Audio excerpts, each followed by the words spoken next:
VocalEye Almost Live Zoom, MoMA Described Tour, hosted by Amy Amantea, with special guest Emilie Crewe. Welcome to this VocalEye Almost Live event. My name is Amy Amantea. My pronouns are she, her, and I'm the Associate Director here at VocalEye. I am your host for these Almost Live events, and I'm a member of this lovely, lovely blind community on Wednesday nights in this space from my home office. And I kind of feel like you're all here in my home with me, like we're having a little party. So a big thank you to you all for joining me in my home this evening from California and from Vancouver and from New York and from Kelowna and from Kamloops and from all sorts of places. So I really enjoy you all making space on a Wednesday night to enjoy a little bit of art. I feel grateful to have you all as friends and community and to spend my Wednesdays with, because otherwise I'd be all by myself. So thank you so much for supporting VocalEye, for sending your letters of testimony about the impact our programs make on you all. Thanks for sending your hard-earned dollars our way to support our programming. And if you happen to be joining us on our YouTube channel, you can also support VocalEye. Of course, you can watch our programming on YouTube. You can hit like and subscribe and share. You can check out our website, vocaleye.ca, and subscribe to our newsletters. So please connect with us, because we want to connect with you. VocalEye is broadcasting to you all from the traditional and unceded stolen lands of the Coast Salish peoples, in particular the Squamish, Musqueam, and Tsleil-Waututh First Nations. So, as you know, I like to try and connect my land acknowledgements to something that we're doing in the evenings here at VocalEye, because I'm trying to always make a connection to the work that we're doing. It feels important to me as I also try and learn more about truth and reconciliation, and do my work as a settler person to find out more and learn more about our Indigenous and First Peoples in Canada and beyond. And so I wanted to see if I could make a connection between visual art, which we're going to experience tonight, and what visual art has meant to First Nations and Indigenous peoples. And so I did a little research, as I always do, and so I want to share with you a little bit about what I learned.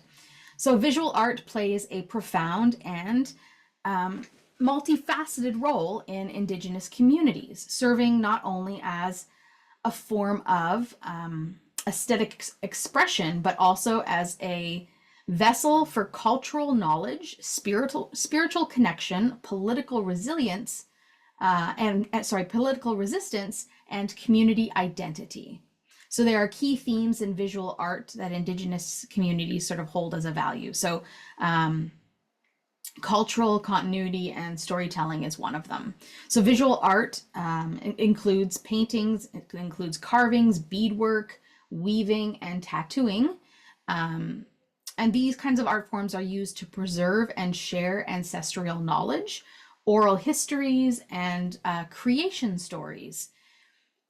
Art often includes symbols, patterns, and iconography that convey deep meaning tied to land, lineage, cosmology, and community values. Traditional art forms are passed through generations, ensuring cultural resilience and survival.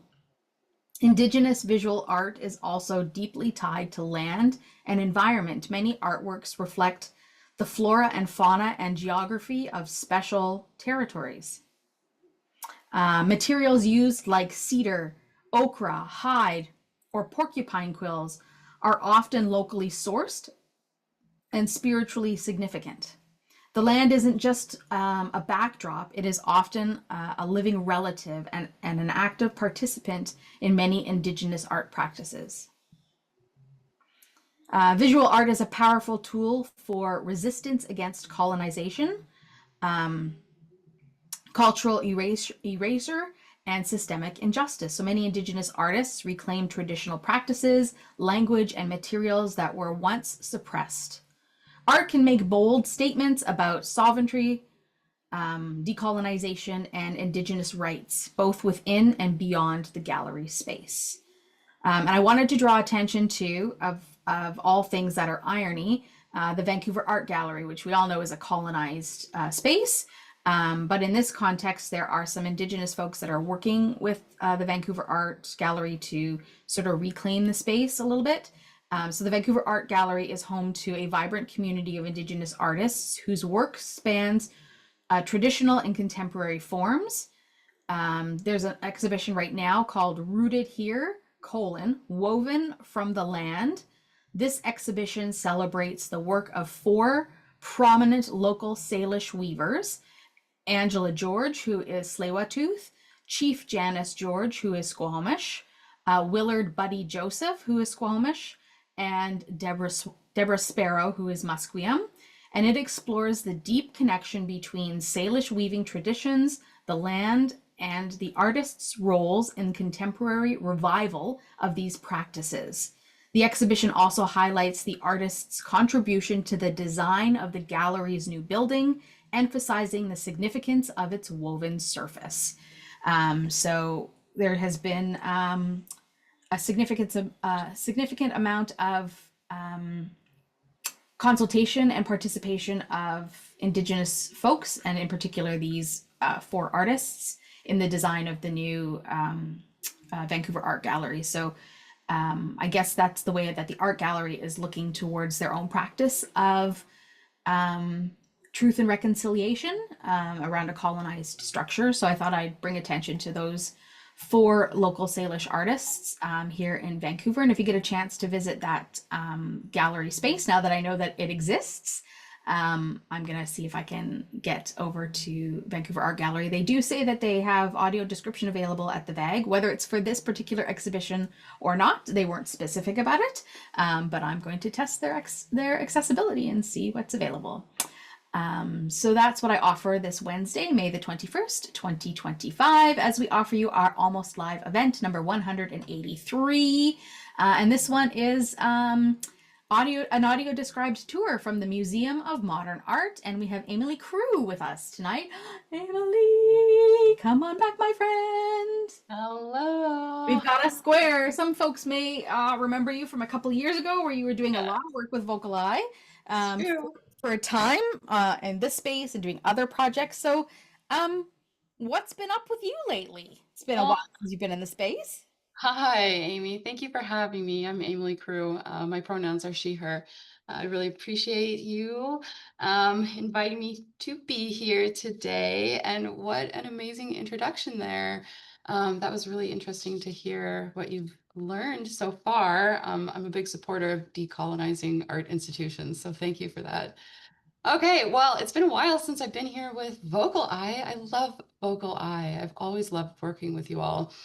Um, I'm also such a big supporter of accessibility in the arts. Um, Good. yeah, what? Yeah, well, I grew up with a parent who has a disability, so that's a big part of it. My mother is a hard of hearing person, so I'm a professional artist, and it's really informed my own work throughout the years. Mhm. But what has been up with me is all kinds of things, really. I'm currently working on a public art project with the Broadway Subway Project.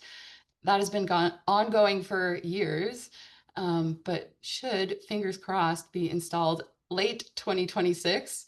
But if any of you are located in the Lower Mainland and are ever along the Broadway corridor, you may have noticed that it's still very much under construction, the subways themselves. So we'll see. But yeah, so for those of you who maybe are not familiar with my practice, which is maybe many of you, um, I mostly create moving image artworks. So I work mostly in video art and create works that often have multiple channels, so many different screens that are happening at the same time. But I also do some experimental cinema works, but I am interdisciplinary. I'll put it out there like that, because what you can't notice right now is that behind me there's a number of paintings that are just in the works, and actually in front of me behind my desk too. So I'm always working in different mediums. I have just a love for visual art in general and the arts. And that's something that I really like about VocalEye, because you're always doing stuff with theater and dance and music. It's such a great organization. Yeah. Well, thank you. Um, I believe so, but I'm not Yeah. biased at all. Hmm. No bias here. And before we get started into showing some folks some things from the Museum of Modern Art, because some folks will be like, "Oh, I've heard of that painting," or "I know that artist," because some of these artists are have names that are very recognizable, and are we're sharing artworks that are have very recognizable names. Um, some of them were a little bit more obscure to me, but I should just throw out into the space that it's your birthday, just to embarrass you a Oh. little bit that you're Oh, joining us on your birthday. So happy true. birthday. Thank you. I appreciate that. Yeah. Yeah, I mean, we can't not embarrass folks on their birthdays because that's what birthdays are for, right? Oh. They're meant to, we're meant to embarrass each other on our birthdays. Uh, Well, okay, I appreciate it. Yes, it's true. It's my birthday. I wanted to be here with VocalEye specifically for my birthday. That's how I want to celebrate well, my we friends. very much appreciate that. Yeah.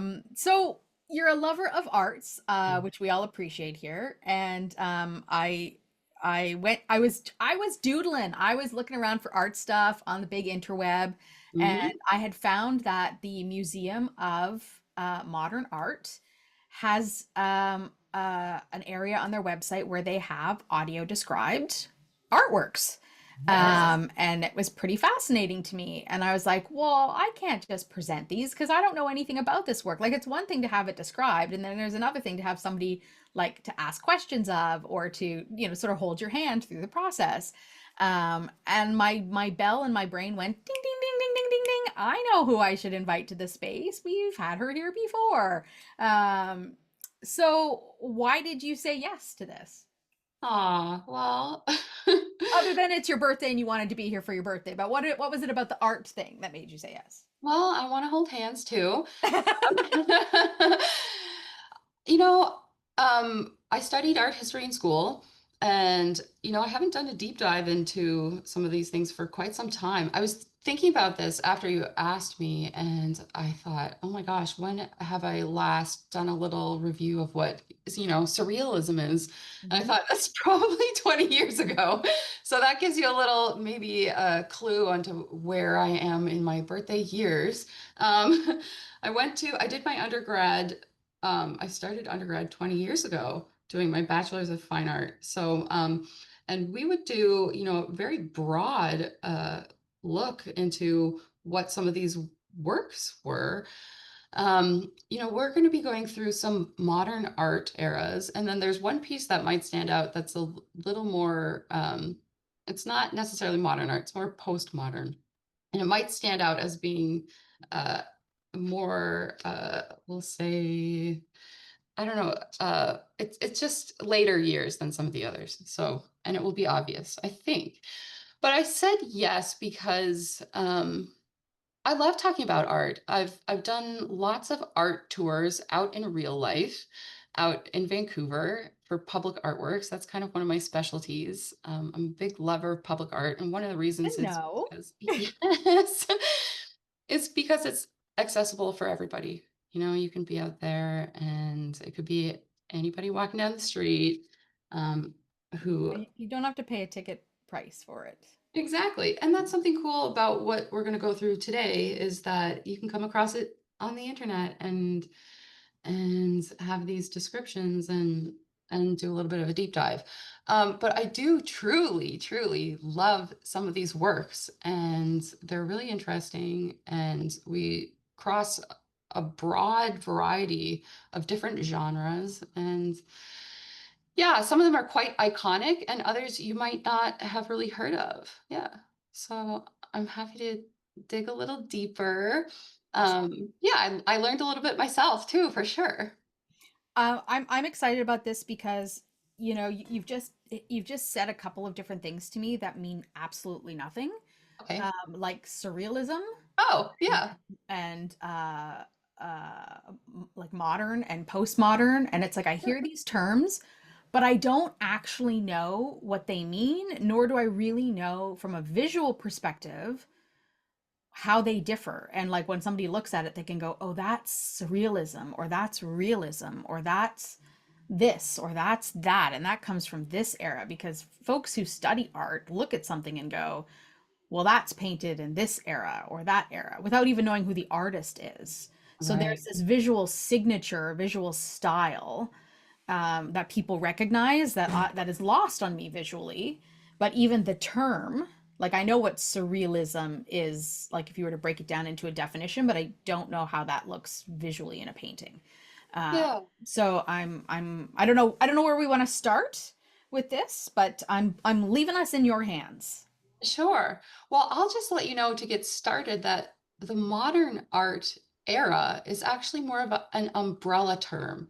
And Okay. it's, yeah, it just is a term that references the years, like it's mostly like the mid 1800s or like 1860s to around like maybe 1970, like maybe. And it will overlap with some postmodern, which means just like after the modern era.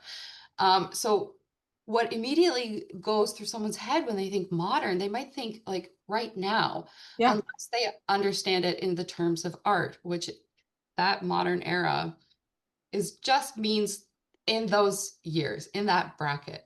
Because underneath that umbrella is a whole bunch of little subsects of ism, surrealism, cubism, and those things are what we can look at and think with our eyeballs and think, oh, this will fall under this category based on shape, color, technique, um, what the subject matter is, what exact point in time it's coming from. And it might be based on historical context too, like, oh, this happened right after World War One, and this is what was happening in, with the arts. But when we think of the arts, I mean that also in a general context, because artists and writers and musicians were all going through things in kind of like an emotional and theoretical and expressive way all at the same time. We're just using different mediums to send our message. So Mm. you can have a surrealist writer and also a surrealist painter. So there you go. There's a little something to get started with. Because our first person, Okay, great. yeah, Here we go. our first person is a surrealist painter. So it might be great to get started right there since we're talking about surrealism. And we know the word just in terms of language, that surreal could be used to describe something happening in the world. Like, oh, that feels so surreal, meaning it's not real. It's maybe a little bit hyper real or not exactly tangible. It's so surreal, dreamlike. So, Mm, yeah, that will okay. help you dip your toes in. Okay. All right. So let's maybe bring up the first image that we've got. Who's the painter and the title of this piece? Well, our first image is by Salvador Dali, and this artwork is called The Persistence of Memory. And you might not know the title of this artwork, but I will say before we listen to the audio description that it is likely that you do know the artwork because it is iconic. And what I mean by iconic when I say in terms of art, I mean like the Mona Lisa. I mean like Andy Warhol's soup cans. I mean, it's like big, and we see this imagery all across pop culture. We could buy socks that have these melting clocks on them. We could buy posters, t-shirts, fridge magnets. It is so iconic that it is seen beyond the museum. That's how well known it is. You don't have to be an art enthusiast to recognize Salvador Dali's melting clocks. So this is our first piece. All right. Shall we have a listen to the audio description? Sounds great. All right, Rick, hit play. The artist Salvador Dali made The Persistence of Memory in 1931, using oil on canvas. The work measures 9.5 inches high and 13 inches wide. In metric units, it is 24 centimeters high and 33 centimeters wide. It is set within a muted olive-colored mat and encased by a thin, dark brown wood frame. In this dreamlike scene, drooping, oversized pocket watches and other strange forms populate a barren coastal landscape. Dali described it as a landscape whose rocks were lighted by a transparent and melancholy twilight. The painting is small, about the size of a laptop screen. It's dominated by shades of brown, yellow, and blue. The paint is smoothly applied, with fluid shifts between colors. Each detail is depicted in a hyper-realistic style, making use of what Dali called the paralyzing tricks of eye-fooling. Let's explore the painting in more detail. The upper third of the canvas shows the distant background. At the very top is the sky, starting with a band of swimming pool blue. It blends gradually into creamy yellow along the horizon line. Below the sky is a strip of calm, pale blue sea. Near the top right corner, sunlit cliffs tower over the water. A mirror image of the cliffs is reflected in the glass-like surface directly below. At first, the painting might appear to depict an imaginary scene, but the golden cliffs and blue sea are inspired by the Mediterranean coast of Catalonia, a region the artist called home.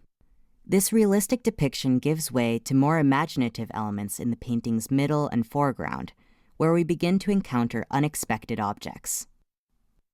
The bottom two-thirds of the canvas is filled with a flat expanse of dark brown sand. The upper portion of the sand is a lighter umber, as if touched by the fading sunlight. Near the upper left section of the sand, a thin horizontal blue platform bridges the sand and sea. At the center of the painting, in the foreground, we encounter a mysterious, pale, pinkish-gray creature draped over rocks in the sand. While it's amorphous, some of its elements resemble human facial features. It's almost as if a rubbery face mask was dropped onto its right cheek so that its left side is turned up toward the sky. Its nose, in profile, points down to the painting's bottom edge. Emerging from the nostril is a thick bit of flesh, like a tongue. Directly above is the creature's closed eye, with very long lashes that extend toward the right. To the left of the eye, a wavy blonde eyebrow arcs across its forehead. Draped along the creature's cheek is a droopy, old-fashioned watch with a numbered blue face, silver rim, and hands positioned to indicate that it's 12:30. As we travel right across the length of the creature, its flaccid form tapers off until it disappears into the dark brown expanse of sand. Let's move toward the painting's lower left side.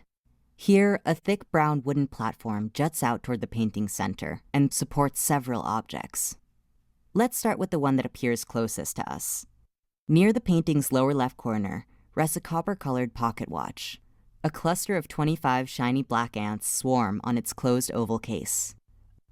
Above the pocket watch, a larger, gold-rimmed watch with a blue face droops over the platform's right-hand edge.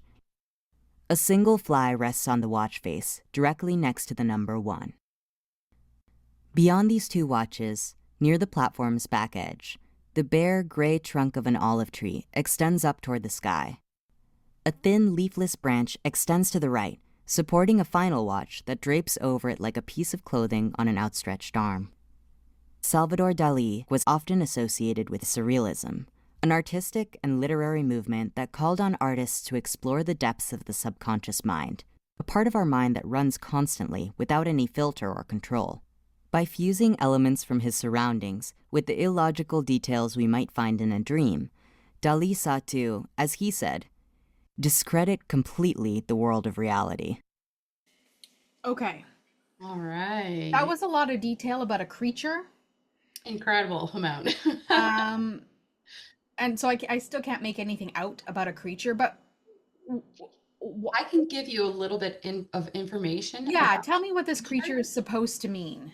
Yes, because the describer is not accurately defining this creature, I don't think personally.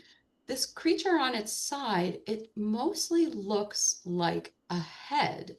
And from what I know and has been theorized based on other paintings that Dali has made, this creature is actually a self-portrait of the artist. Mm-hmm. Hmm. I have heard this before too. Yes. So there is Dali's sort of melted face on the side, like laying on its side. It's kind of a profile image. So when they say creature, I don't know how I feel about that really. This word, I think, more symbolizes the fact that it's not realistic. It's that surreal image. It's dreamlike. There's something creepy about it. And what's important here is that with some of this imagery, Dali wants you to feel a little bit repulsed. There's an intention of creating a feeling of um, like a grotesque feeling for the viewer. Mm-hmm. And that's not entirely coming across from the description. So there's more to it in the painting than what's being described. Dali said that when he was creating this artwork, something that inspired him, and this is not super deep, it's actually that he was sitting outside and he was looking at a wheel of camembert cheese melting in the sun, and he saw this like melted imagery, and that's what inspired him to create these melted clocks. Like that was um, the whatever prompted him to start Like the working on this piece. Yeah. way the clocks are taking that. You know what they remind me of? They remind me of a pizza that's been left out in the sun that starts to like warp and fall apart. And There you go. like Yeah. if the warping pizza could make a sound, it'd be like, "Mwah." Like it just is just like falling apart. Um, but I'm sure you're going to tell me there's a connection between melting clocks and a melting face. Well, I don't know if there's a direct connection between the melting clocks and the melting face, but with the melting clocks, the connection there is that there's a metaphor about time, and that there's kind of a subjective nature to memory. And Dali was fascinated by the relativity of time and like Einstein's theories. He was also, and this is extremely important as well, and for the surrealists in general, the surrealism was a movement, and we can talk a little bit more about that. But um, dream interpretation was really important, and the surrealists were very interested in Freud and Freud's interpretation of dreams. So they really wanted to delve into the unconscious. And so playing around with memory and what's going on in your inner mind, and these this sort of like they described a pure psychic automatism, which means like basically this automatic psychic state that you have no control of. And the surrealists wanted to access this space inside of their brains and then create artwork from it. So um, that's what Dali is trying to represent here. We are also seeing, and we heard this in the description, some ants in the corner that are on a little pocket watch. Rick, if you want, if you're there, we could zoom in to some of these ants. They're quite beautiful, I think. They're in a nice little design here. Here are the ants. This is important to the artwork as well, and they're a recurring theme in Dali's work, and it relates to this idea of the grotesque. The ants are representing a state of decay. Dali wrote in his autobiography that when he was a child, he witnessed a decomposing bat that was being eaten by ants, and it really stuck with him throughout his life.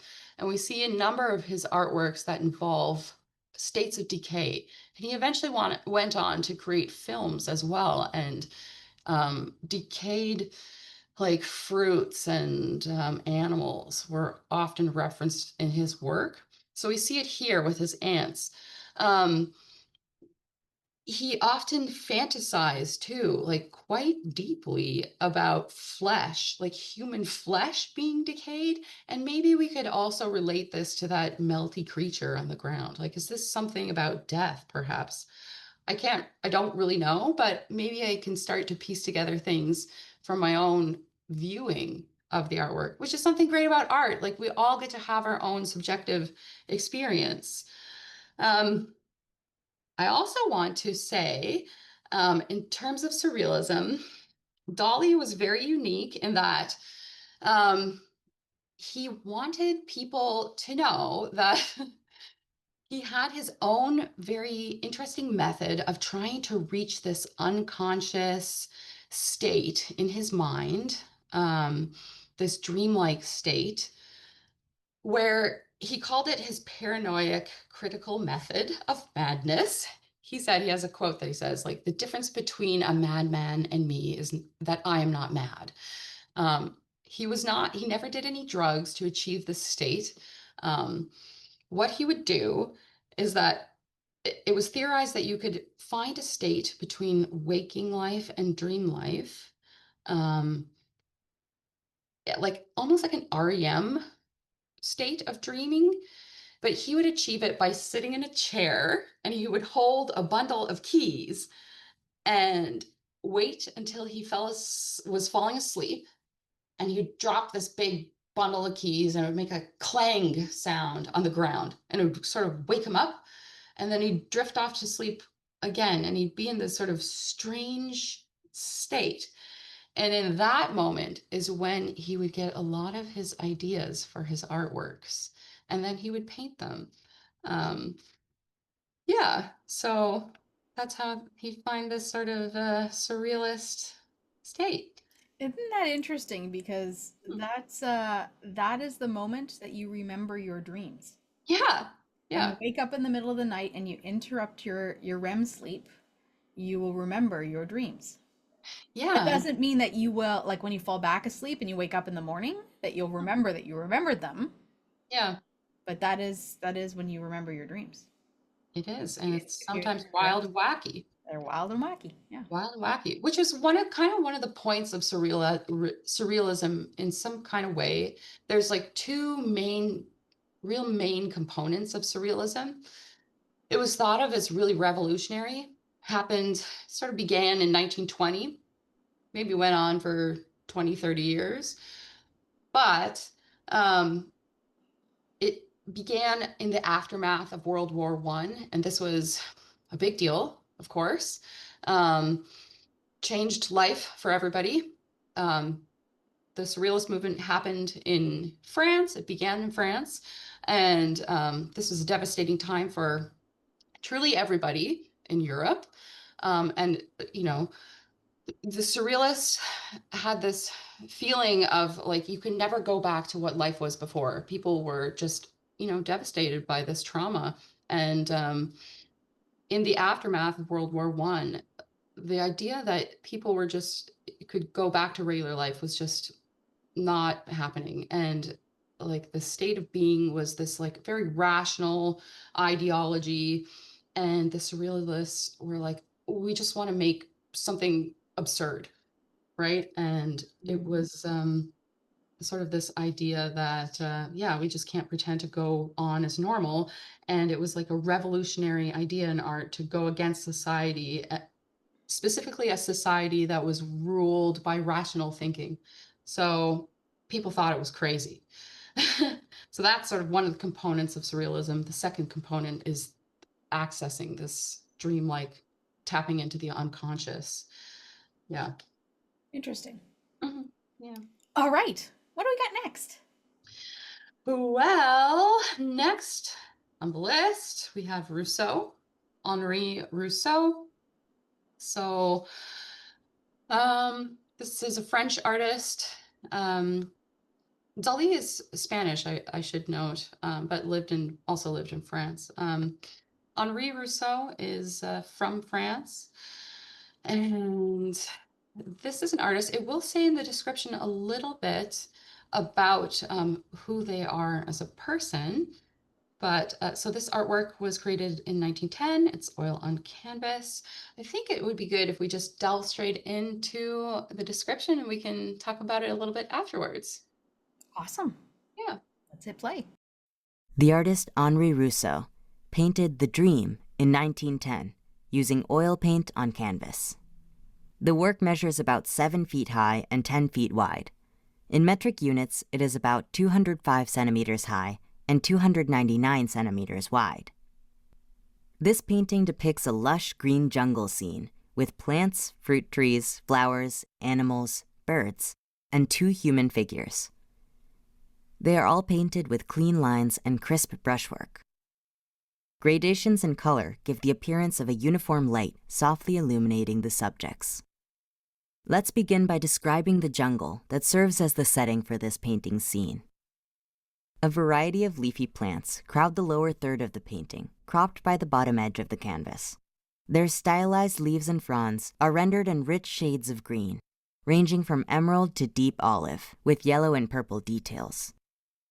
Across the midsection of the canvas, large lotus flowers in shades of blue, periwinkle, and peach are supported by tall, thin stems.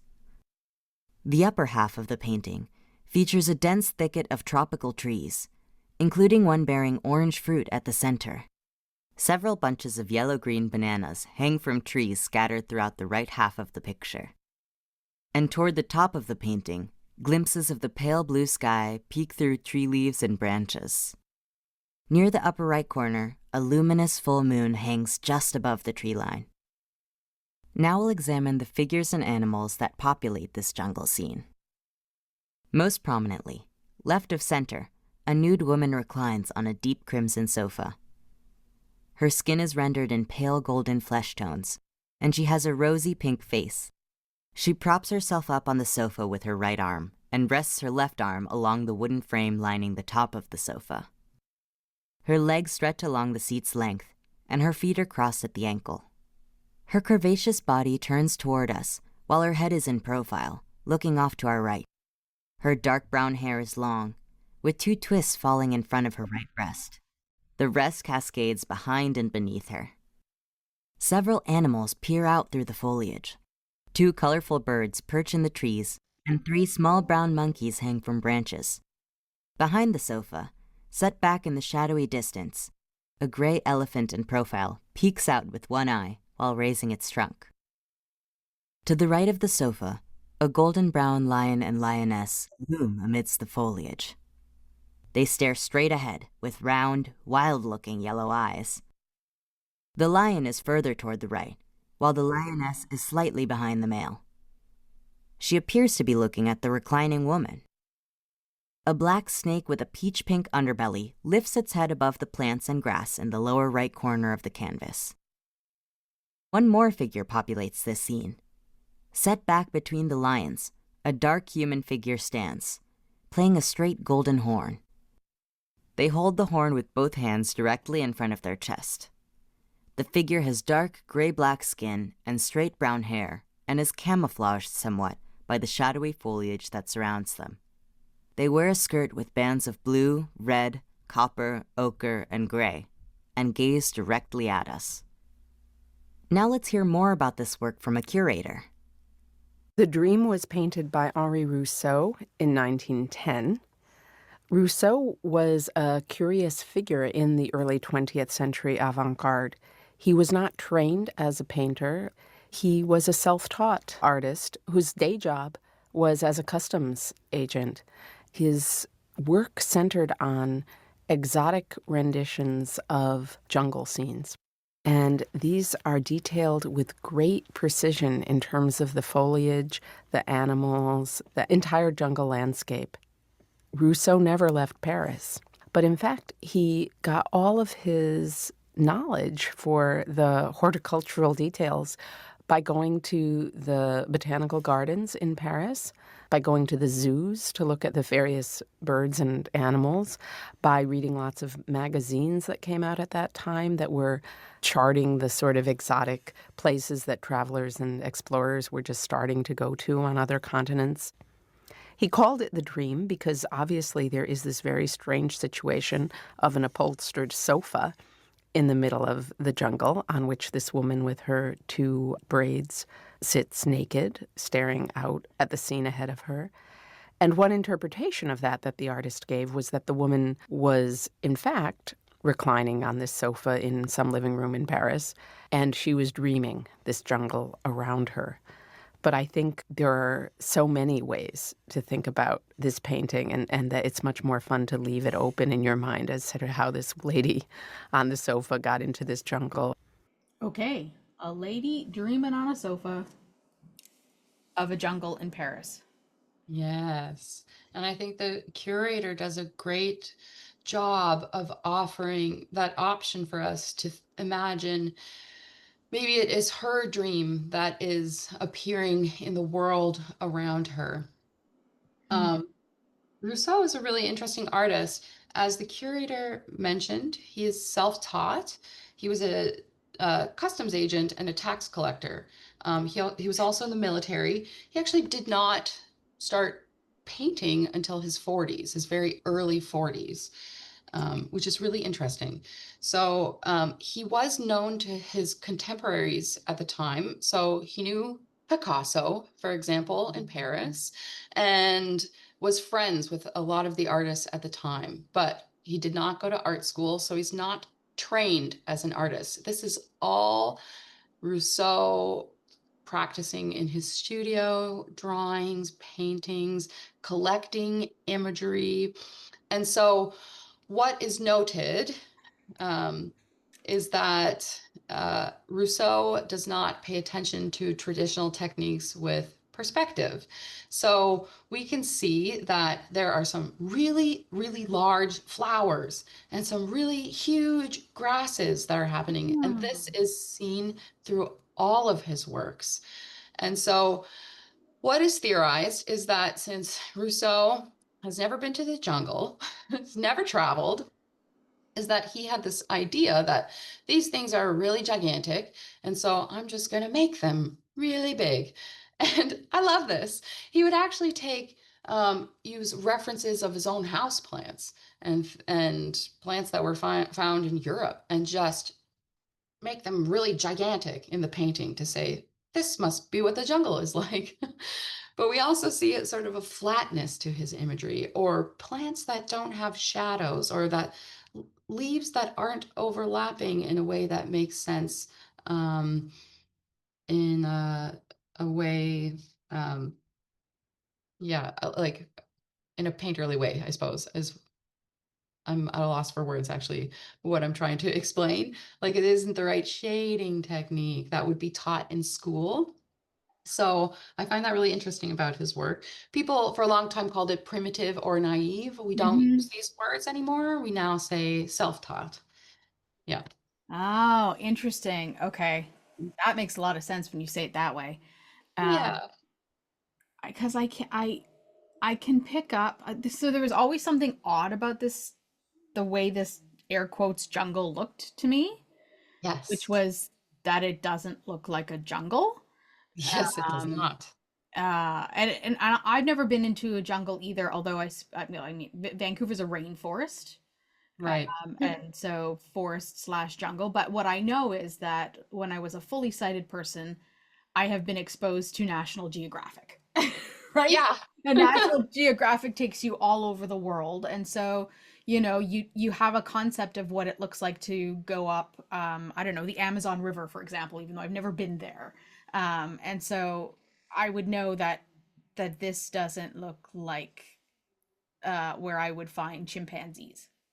No, it's Um, a mishmash, really. It's a mishmash. Yeah, it's a mishmash. And so when you talk about like some of the plants, like what I get in the lower foreground close to me, it looks like something my mother has in the house. She brought them into the house. No, she didn't. We had them in the front planter box, the succulents. That's what they were. Succulents. The Yes. rubber plants Mm, from that plant variety, and like you can take them and plant them anywhere and they'll grow. yeah. Um, uh, and they're all in different sort of shapes and the textures and that kind of thing. And so you can just like, I need a plant here, and you can just dig up a root of it and plant it and it'll go anywhere. So there seem to be a lot of like textures like that for me. And then all of a sudden there's a texture of something that looks like a flower that you would almost find that somebody cut off and put in a bouquet of flowers as like Yeah, an accent piece. And you're like, that's not in a jungle. exactly. Yeah. So that's Yes. super interesting. And I would not have thought of that as self-taught Yeah. because I Well, don't have the eye for that. yeah. That And makes total sense. It's like, is there some Christmas tree kind of vines in there? And yeah. And then we see like there's some lions as well, and we can zoom up on them if that's helpful. Um, Rick, if you want to zoom into these lions, these would have been taken out. He did visit the zoo, but he also referenced a lot of historical drawings from books of people who had visited different countries and had, if you can think back to an era where um, people would have been out on ships and traveling to various countries, and there would have been somebody on a ship drawing from, here's right, the lion, but they wouldn't necessarily be doing it real time. They then get back on the ship and they think, oh, what did the lion look like? And then here it is documented in this book. And then it goes to France and everybody says, oh, wow, that's what a lion looks like. But it's completely inaccurate. right, Like we see in these, like, I want to say like 1700s, like, here's what an elephant looks like, but it's completely wrong. He's kind of got using more of a face like a fox, doesn't it? Yeah, he's Yeah. using some of these texts as references, and it's just a little bit off. But it's something that makes Rousseau so really just an incredible artist. But at the time, he was laughed at times by his peers. Yeah. And yeah, he wanted to exhibit and he wanted to be in the main salons in Paris and was constantly rejected. He never made it during his lifetime. He never made it Huh. like as a successful artist during his lifetime. He died very, very poor, and then became very famous posthumously. Yeah. So it's a little bit about Rousseau. That happened to a lot of artists, didn't it? It Where they did. where they Yeah. died poor and then it wasn't until after they passed away that they became. Yeah. So yeah. But unlike Dali, who we saw previously, he was very, very famous and became quite wealthy in his lifetime. Yeah. Um, yeah. So, but it's true. There are a lot of artists who don't become famous till after death, or maybe ever at all. Yeah. Yeah. This work also, I will note that there's like an exoticism that we see, and this was common for people who are painting. It's called, like, we refer to it as Orientalism, which also sounds like not great, but there's this exotic gaze that many artists, especially in this era, had. Gauguin was one of them. An exotic gaze of what we call the other is something that's, what is not familiar, right? And it comes from travel, where artists would create this binary from Western culture and Eastern culture, and it's really characterized by stereotyping and that exoticism of what is foreign. So we really see this in Rousseau's work. Mhm. And we can see that because the woman who is reclining on the couch, and I don't think this is emphasized in the audio description, she is a white woman. And then we have a woman who is faded into the background, and she looks to be indigenous in this jungle. So she has a dark skin tone, and she's wearing um, a small skirt, and nothing on top. She has a flute. So Oh, yeah, I think that interesting. was pretty left out. Yeah. Yeah, yeah. But it's very intentional by the artist. Yeah. Yeah. Yeah. Huh. I didn't even really notice that there was another human standing there because they're the same color as the trunks of the trees. And Yeah, I my sight can't pick up the contrast. it's hard to see. Yeah. Yeah. On purpose. Yeah. Yeah. Wow, that's saying a lot. It is saying a lot. Yeah. But it was not uncommon at the time. People really romanticized travel and yeah. Wow. Yeah, I don't know, yeah. All right. Well, we're going to go somewhere next. We are gonna go somewhere. Where are we going to go? Both these images have dreamlike states in them, these two paintings that we They just do. They looked do. at. So, Yes. and Well, this one considered surrealism too? This no, not at all. We're out of surrealism. This is quite a political piece, and we're now I would call this, we're not in modern art anymore. This is the only artwork that is not in the modern art era. This is postmodern, but just in sort of just after the modern era. It's a political artwork. And this is by an artist named Faith Ringgold. She actually only just recently passed away. She passed away last year. So unlike some of the other artists, whose the artworks that we're seeing are mostly from the 10s and the 20s and the 30s, this artwork was made in 1967. So we're jumping out a bit. But I will say that later on in our show, we're going to look at a Picasso artwork. Faith Ringgold, who we're looking at right now, was very influenced by a very specific Picasso piece called Guernica. And I can talk a little bit about that after we go through this.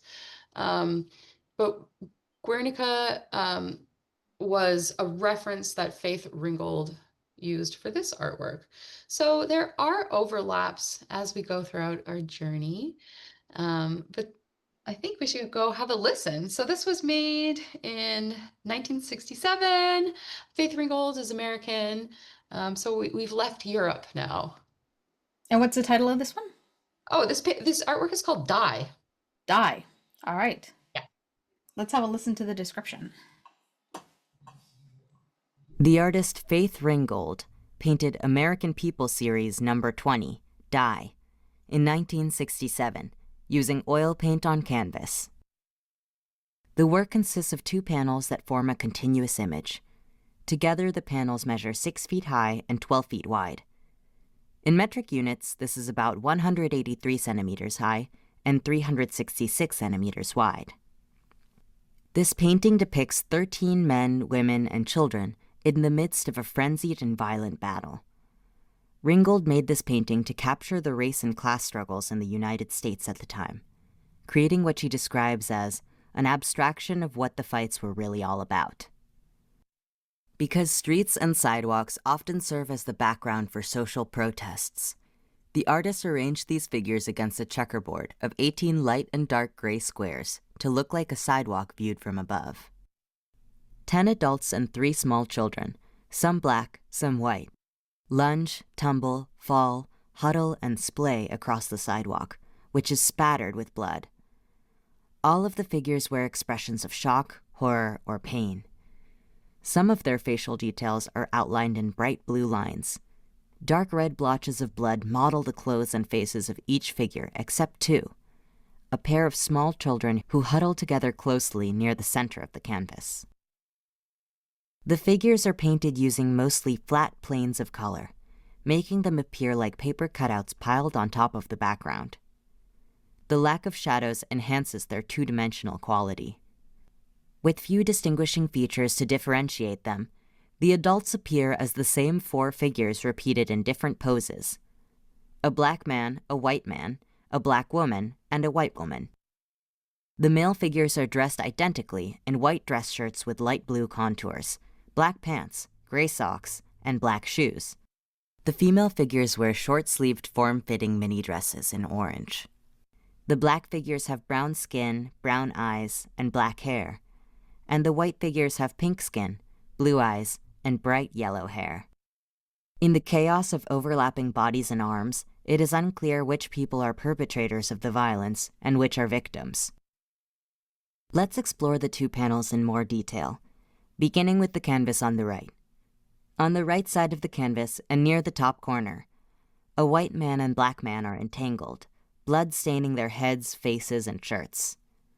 The white man's head hangs limply above his right shoulder. His right arm extends outward, pointing a black pistol toward a white woman at the center of the canvas. His left arm wraps around the shoulder of a black man, who sprawls out in front of him. The black man's knees are bent, as if attempting to ground himself. His left arm is gripped by the white man, but his right arm stretches out, holding an upturned knife with a blood-covered silver blade and black handle. From the right side of the frame, a black woman lunges in front of this entangled pair. Her right leg is bent, and her left leg kicks out behind her, cropped by the edge of the canvas. With both arms outstretched in front of her, she seems to reach toward a second black man who lies wounded on the ground. He grips his head with both hands, gazing at us with dazed, bloodshot eyes. Beside and just below the dazed black man are two barefoot children sitting on the ground, clutching each other tightly. They appear to be miniature versions of the white male figures and black female figures, with similar outfits and hairstyles.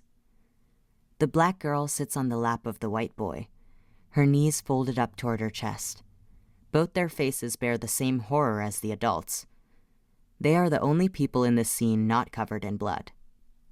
The figures we just described are located in the right-hand panel. Creating a continuous scene between the two panels, a white woman steps across the center of the painting and toward the right. Her head, torso, and the lower part of her right leg occupy the right-hand panel, while her left leg and backside occupy the left-hand panel. Her hands are above her head and her fingers splayed as she towers over the frightened children. Her face is in profile, with wide eyes and a gaping mouth. She looks directly down the barrel of a gun, pointed just inches away from her face by the white man at the painting's top right corner. Drops of blood spray her dress, and its sheer fabric reveals her pink buttocks. Her feet are set wide apart, so her legs form an upside-down V. She wears a black low-heeled pump on her right foot, and her other foot is bare. In the area of sidewalk between her feet, a white man lies injured, with his blood-soaked head toward the bottom of the canvas. Streaks of red outline his yellow hair and mark the contours of his face. His limbs are splayed out, weaving beneath and between several of the other figures. Behind the white woman and man we just described, a black man and white man tackle each other in a similar way to the first pair we discussed. The white man appears to lie on the ground, arms and legs outstretched. The black man is behind or beneath him, wrapping his left arm around the white man's ribcage and his right arm around the man's neck. Neither man appears to hold a weapon, but both are blood-stained and disheveled. To the left of this entangled pair, a second white woman with eyes wide open and parted lips leaps across the panel in profile. Though facing the opposite direction, her pose mirrors that of the first white woman, with her right foot forward and her body bent slightly at the hips. Her back foot seems like it is about to kick or trip over the head of the injured white man beneath her. In her outstretched arms, she holds up a small child with light skin and curly brown hair, gripping her head. The girl wears a short white dress and is barefoot and bleeding from her head. Her pose is similar to that of the woman holding her. Directly across from the small child, a black man disappears beyond the left edge of the canvas. The only parts of his body that are visible are his left leg, his left arm, and his right heel. His blood-stained white shirt is rolled up to his elbow, revealing a long red gash above his wrist. Now let's hear from the artist about this work. Hello, my name is Faith Ringgold, and we're looking at my work, American People Series number 20, Die, painted in 1967. There was a lot of spontaneous rioting and fighting in the street and undocumented killings of African American people and great racism. Everybody knew, everybody talked about it, but I would never see anything about it on television. Nothing. How could I, as an African American woman artist, document what was happening all around me? I want to show a kind of abstraction of what the fights were really all about. And they had a lot to do with race and class, and no one was left out. It was to make sure that certain people on the bottom don't get to the top. So you can see they're all dressed in business suits and they're all hooty-dooty, but they're fighting for their position in life in America to be retained.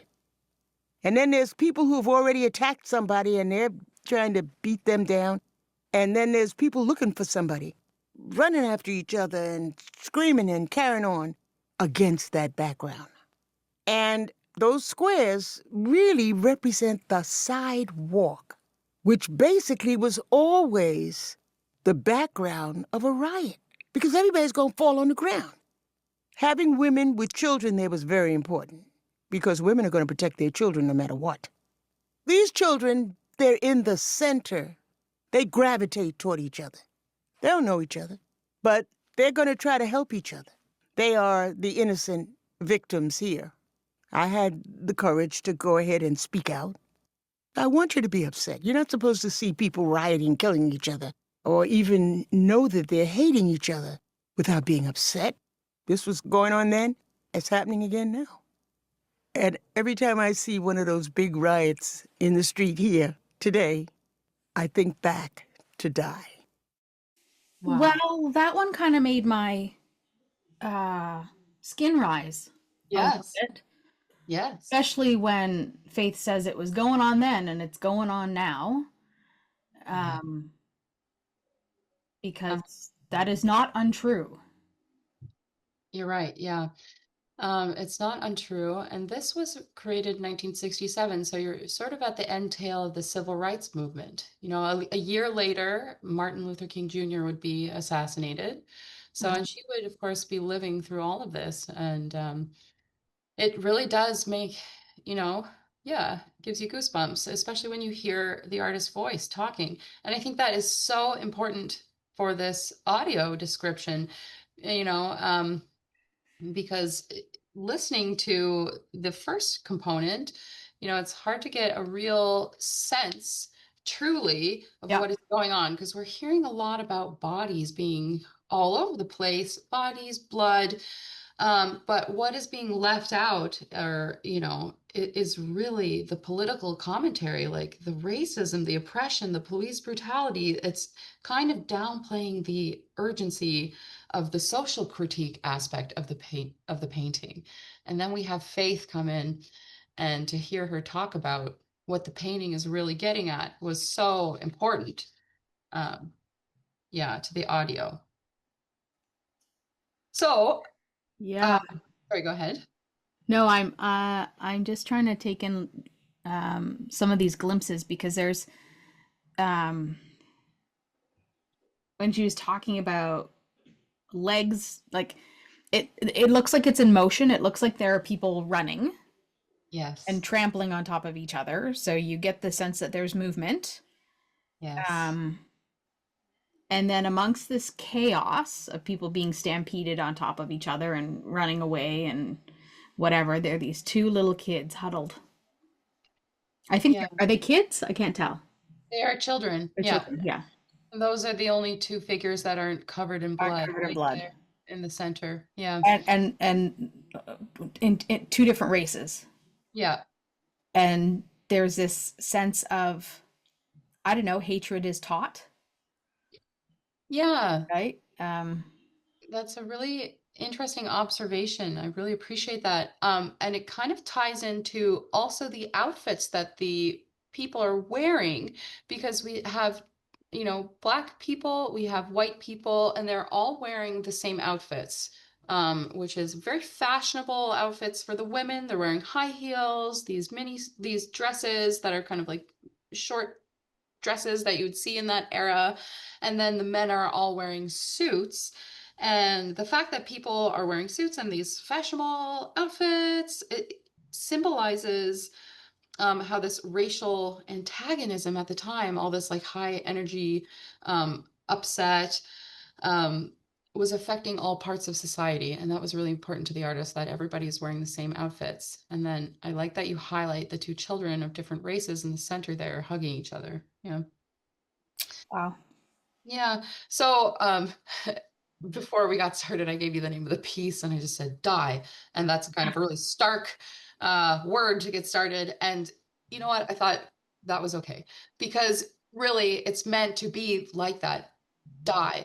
And it's kind of an open-ended, jumping off point also for the viewer, because we think, why? Um, it's grammatically an imperative, right? It's a command, die. And was intentional, but it could also be the figures in the painting are maybe saying this to each other. Might be intended also to be like a prophecy of sorts or even a cautionary tale. Interesting. Yeah. So And did you not, we not hear at the beginning of the audio description that there's a number 20? yeah, number 20. So are we supposed to believe, is this like there's a series of these types of paintings? Yeah, called the American People series. So Faith Ringgold is really well known for her works, um, her social and political works. Um, she creates a lot of different types of artwork, actually. But she is an activist as well, or was. So her most well-known works are actually a series of quilts called story quilts, and they captured the experiences of Black Americans, and these were done in the 1980s, but she would frequently do series-related works.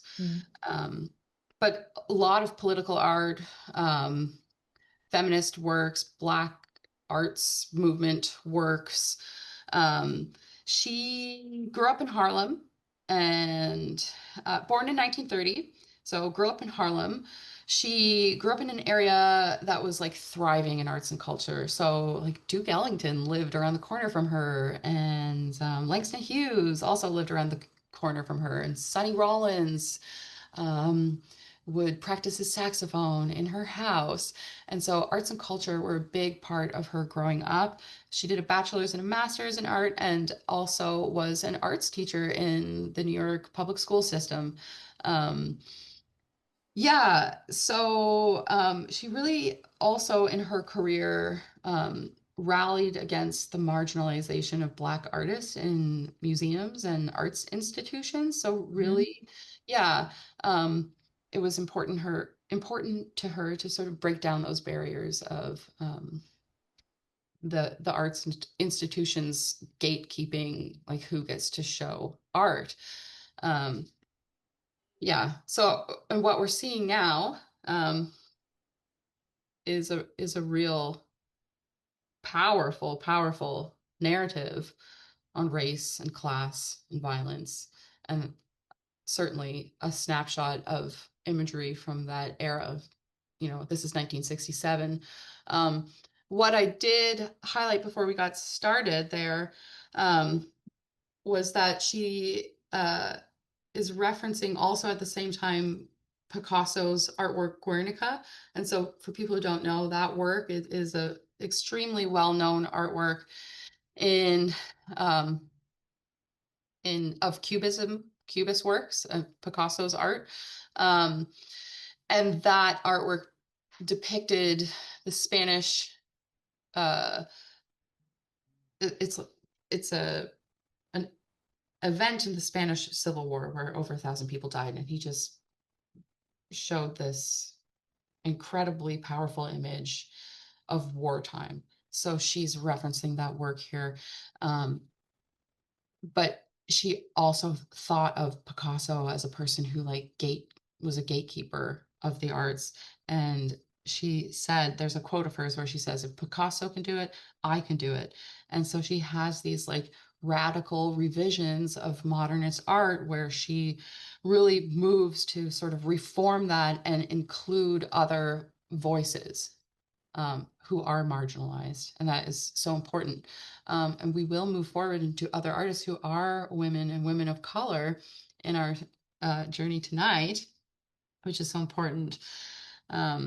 Yeah, her work is very rooted in her identity as a Black woman, and it's very revolutionary. Yeah. And often is directly confronting injustice. Yeah. We need more artists like this. Right? Yeah. Yeah, and they're out there. They really are. And we're seeing it a lot today, and when you pointed out that or that Faith Ringgold says, it's happening now. We're seeing that now too. Like the works of artists right now are coming to the forefront, that are activist works. Because right now, when there's so much going on in the world that is so painful and so difficult to deal with, what type of artwork makes sense to inform culture and society right now? Is it works that are, paintings of fruit, or is it artwork that is going to push the boundaries and be expressive and try to push, people to make changes? So yeah, Yep. that's really what she did in her lifetime. She's an incredible artist. Yeah, Yeah. Capture moment in time and in history. absolutely. That being said, we are going where? We are going to one of my favorite artists of all time. Teenager Emilie was obsessed with Frida Kahlo, Mexican artist. Yes. Born in 1907 in Coyoacan. Man, I'm not very good at that, which is an area of Mexico City. Died in 1954. So she was only 47 when she died, but she made such a huge impact in her lifetime. She was well known while she was alive and still is also a cultural icon, Frida Kahlo. She also, while lived and worked in San Francisco and Detroit alongside her also famous artist husband, Diego Rivera. They did have a tumultuous relationship, the two of them. They divorced and then got remarried a year later. That was a thing. So, Frida had polio as a child, which really affected her, and then also was in a horrific bus accident when she was 18, which left her with terrible chronic pain. She was in and out of hospitals and then also confined to a bed, and really suffered with lots of medical complications throughout her lifetime. Yeah, so that really informs her work as an artist. These are important things to know. And I think we should just go ahead and play our audio file and we can do a little bit of a deep dive. All right, let's play. Mexican artist Frida Kahlo made My Grandparents, My Parents, and I in 1936 using oil paint and tempera on zinc. It measures about 12 inches high by 14 inches wide. In metric units, the work is 31 centimeters high by 35 centimeters wide. Set within a dark brown wooden frame, this horizontally oriented painting is a portrait of Frida Kahlo's family, paying tribute to her Mexican and German ancestry. It shows a young Kahlo with her 2 parents and 4 grandparents, all set against a Mexican landscape. The artist adopts the form of retablos, small devotional paintings made on metallic plates. The paint sits flatly on the smooth surface, but reveals some brushstrokes and accumulation of paint in select areas. At the bottom of the painting, we encounter a representation of Frida Kahlo as a young child. She is naked, standing in the inner courtyard of her family home and holding a long red ribbon in her right hand. This ribbon unfurls behind Kahlo to the left and right and up through the center of the painting, branching out like a family tree. The ribbon frames a portrait of Kahlo's parents, set against greenish-brown hills. On the left, her mother stands with her left arm around the shoulders of her seated father. Her mother wears a white wedding dress with a bow at the waist, from which a fetus is attached by the umbilical cord. Below her, an egg is fertilized by sperm. The ribbon continues upward, splitting to frame portrait busts of Kahlo's maternal grandparents in the upper left corner and her paternal grandparents in the upper right corner, all set against the cloudy sky. The family portrait is painted in a realistic folk-style manner. The figures are painted with naturalistic detail, but appear out of proportion to one another and their surrounding landscape. Kahlo is pictured full-length but small, while her parents are the largest figures in the composition, and her grandparents are medium-sized. For a more detailed description, continue listening. We begin at the bottom of the painting, where a young Frida Kahlo stands at the center.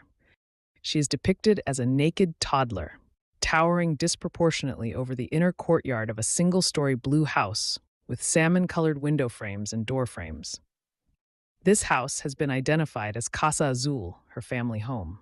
She faces us, the viewers, with big brown eyes framed by her signature unibrow and a slight smile. Her chocolate brown hair is styled in a short bob that falls around her ears, and her bangs sweep across her forehead, parted in the middle. Her skin is a warm shade of orange-brown. Although she is relatively small in the painting, about 4 inches high, her body looms over the courtyard and house. Kahlo is surrounded by the 3 walls of La Casa Azul, and the inner courtyard blooms with gardens of orange and palm trees, sunflowers, and cacti. In the bottom right corner, there's a backyard surrounded by walls and small one-story structures, laundry drying in the breeze, and a duck pond.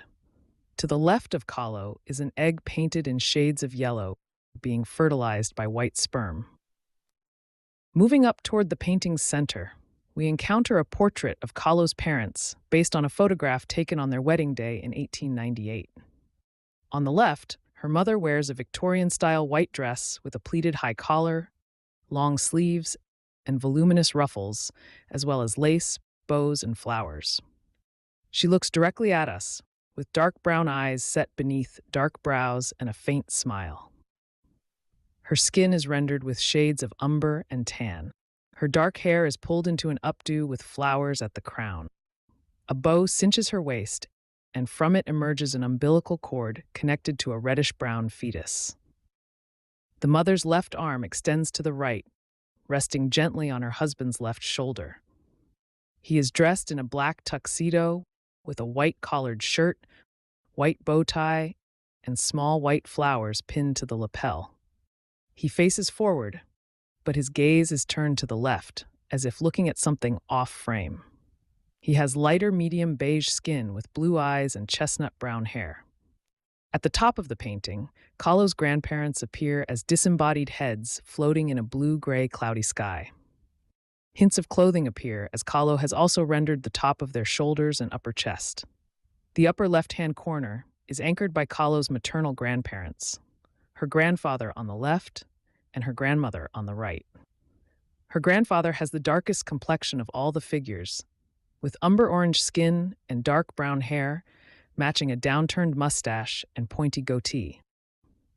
He wears a dark gray suit jacket above a white-collared shirt and red tie. Kahlo's maternal grandmother is pictured in a 3/4 profile facing the right side of the painting. She has a somber expression with slightly downturned lips, dark eyes, straight brows. Her hair is tied back and short curly bangs cover the top of her forehead. She wears a high-neck gray dress with a ruffled white lace collar and gold earrings. Her skin tone is rendered with a light beige and peach color. Like her companion, clouds wrap around the bottom of her painted portrait bust. The upper right-hand corner depicts Kahlo's paternal grandparents, with grandmother on the left and grandfather on the right. Her grandmother is shown in a 3/4 profile. She wears a high-collared black lace dress with a reddish-yellow brooch. Her brown hair is swept into a braided updo that arcs across the top of her head like a crown. She has light beige skin with dark, close-set eyes, topped by a dark unibrow. Her husband, Kahlo's grandfather, is shown straight on. He wears a brown suit jacket and vest with a white collared shirt and thin black bow tie. His wispy light gray hair is combed across his head, but his brows, mustache, and sideburns are thick and bushy. He has light oatmeal skin with rosy cheeks and aquamarine eyes. In the sky above Kahlo's grandparents is a faint underpainting of maps of Germany and Mexico and the unfurling ribbon. Kahlo chose to paint over these motifs with a cloudy gray-blue sky.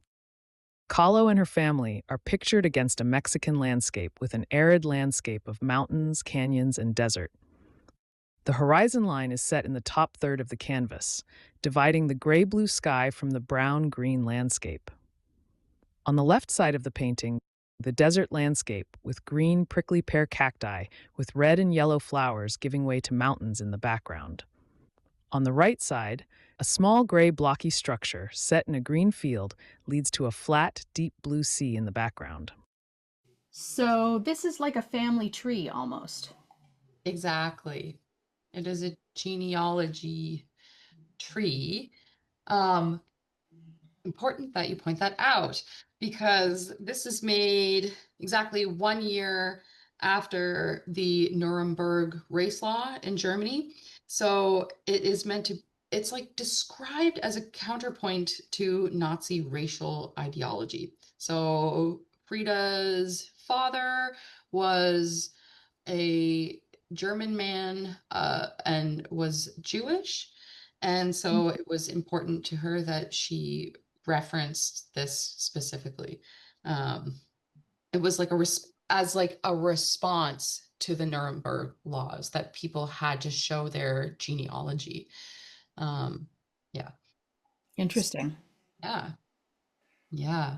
I wanted to note to everybody here that they, in the description, they talk about these faint maps of Germany and Mexico that are seen in the sky. I cannot see them. Like, I barely see some faint lines, but they're not prominent in the image. So it sounds like they're meant to be a really important part of this image, but for me viewing this, the maps that are in the sky are not there for me. I don't even really see them at all. What I do see are the two grandparent figures that come down what looks like a bloodline, but it's a ribbon. And then we have her parents, and then there's little Frida as a little, she's like 2 years old, 3 years old. We also have a fetus that's inside the mother. And Frida is standing in Casa Azul, and that is the home that she eventually did pass away in, and now is the Frida Kahlo Museum in Mexico City. Oh. Hmm. Yeah. So, yeah. Let's see, what else can I... Now you got me wanting to look in the sky to see if I can find. All right, Rick, should we zoom in and see if... I didn't mean to really specifically point that out. It just stood out Well, to me. there's this. Okay, so there's this dark thing between the heads. Okay, stop, Rick. You said Germany and what? In Mexico. So It's about heritage. the woman's head on the right-hand side. Yeah, that's her. Underneath her, it's like her bust. You see some like frilly stuff. Yeah, okay. Wearing So a dress. if you look at her head and Mhm. then you follow her ear to the left, there's this darker spot. Yeah, okay. And that somewhat looks like the shape of Germany. That's Like maybe? Now maybe, I need to have like a map of the world in front of me. right? I see some faint lines. Now that we're really staring at this, am I seeing maybe like a boat? It's like some kind of what were those, magic eye or something like that. Yeah, I will note that so her grandparents, her paternal grandparents, are positioned over the ocean. And this is meant to symbolize that they come from overseas. They're from Germany. And then her maternal grandparents are positioned over the land, over the mountains there. And that's meant to symbolize that they are from Mexico. Yeah, her mother is of indigenous Mexican descent. I actually don't know about her father. It's also possible as well. Yeah. Something that also wasn't mentioned is that there's a little zygote. So if we zoom into underneath the fetus, there's a sperm fertilizing an egg. So we're meant to see with the zygote, the fetus, and the child, these sort of three stages of development. that was important in her painting. So Frida, she has a strong autobiographical nature that's seen in her paintings. She's often doing a lot of self-portraits and referencing her experience on the planet, right? Which is why I pointed out before we got started her experience with polio as a child and then her bus accident, because this really informed her artwork quite extensively. And in particular, because she spent a lot of years in bed. And that's one of the reasons why she took up painting. Other big influences for her are Mexican folk art. She's a very proud Mexican artist. Yeah, let's see, what else? Are there any questions that are arising specifically from this painting? Not necessarily for me. I wonder, did Frida Kahlo ever have any children? She did not, but she did get pregnant and have a miscarriage, and this was a really traumatic experience for her. She does paint about that in one of her paintings where she shows a literal miscarriage happening. She wanted children. She like desperately wanted children. I have read a biographical text. I wanted to say an autobiography, but I don't know if she actually wrote an autobiography. I had a series of diaries that she had, and it was quite stunning because there were a lot of drawings in it. But I knew she really desperately wanted a child, and was not able to have one. Because when she had this very traumatic, physically traumatic and mentally bus accident, she was impaled actually by a pole that went through her back and fractured her spinal column and then Thanks. exited, yeah, it's horrible, through her pelvis.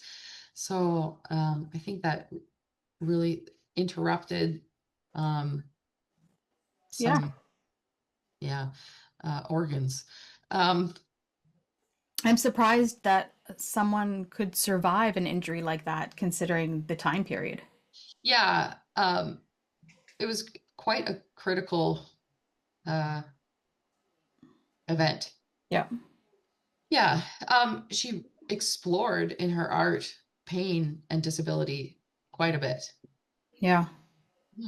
As well as her own identity and queerness too. This came up a lot in her artwork. She was openly bisexual, so that was something that was really forward for her.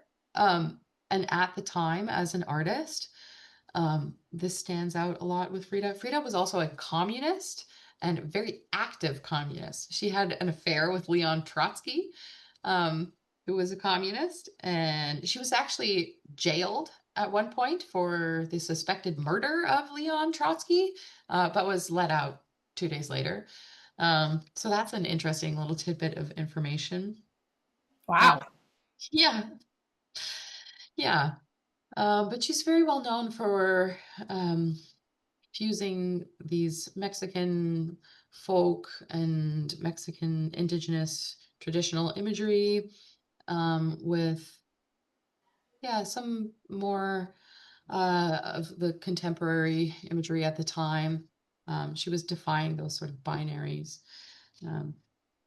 Yeah, it's Okay. incredible, incredible artist. Yeah. So we don't have what we've got 2 left, maybe? We have 2 left. All right. Maybe we should, Where are we going? we're going straight into Cubism. Picasso. Picasso. Cubism was a very avant-garde movement. So this we're going back in time a little bit. This is 1921. Picasso was a Spanish artist, but he lived many years in France.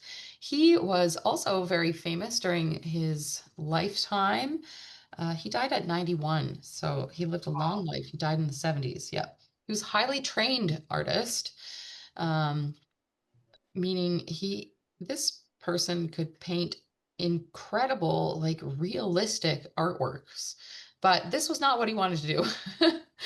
We do see many artworks of Picasso's that are highly skilled works of art that are very realistic.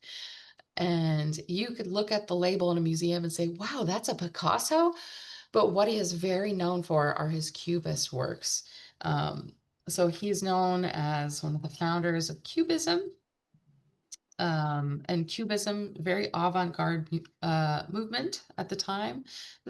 Began around 1910s, 1920s, happened in Paris. It's an extremely notable movement. So it really revolutionized painting and the visual arts. And it also influenced the arts in general. So subjects are broken down and reassembled. And what's important here is that we see subjects from multiple angles.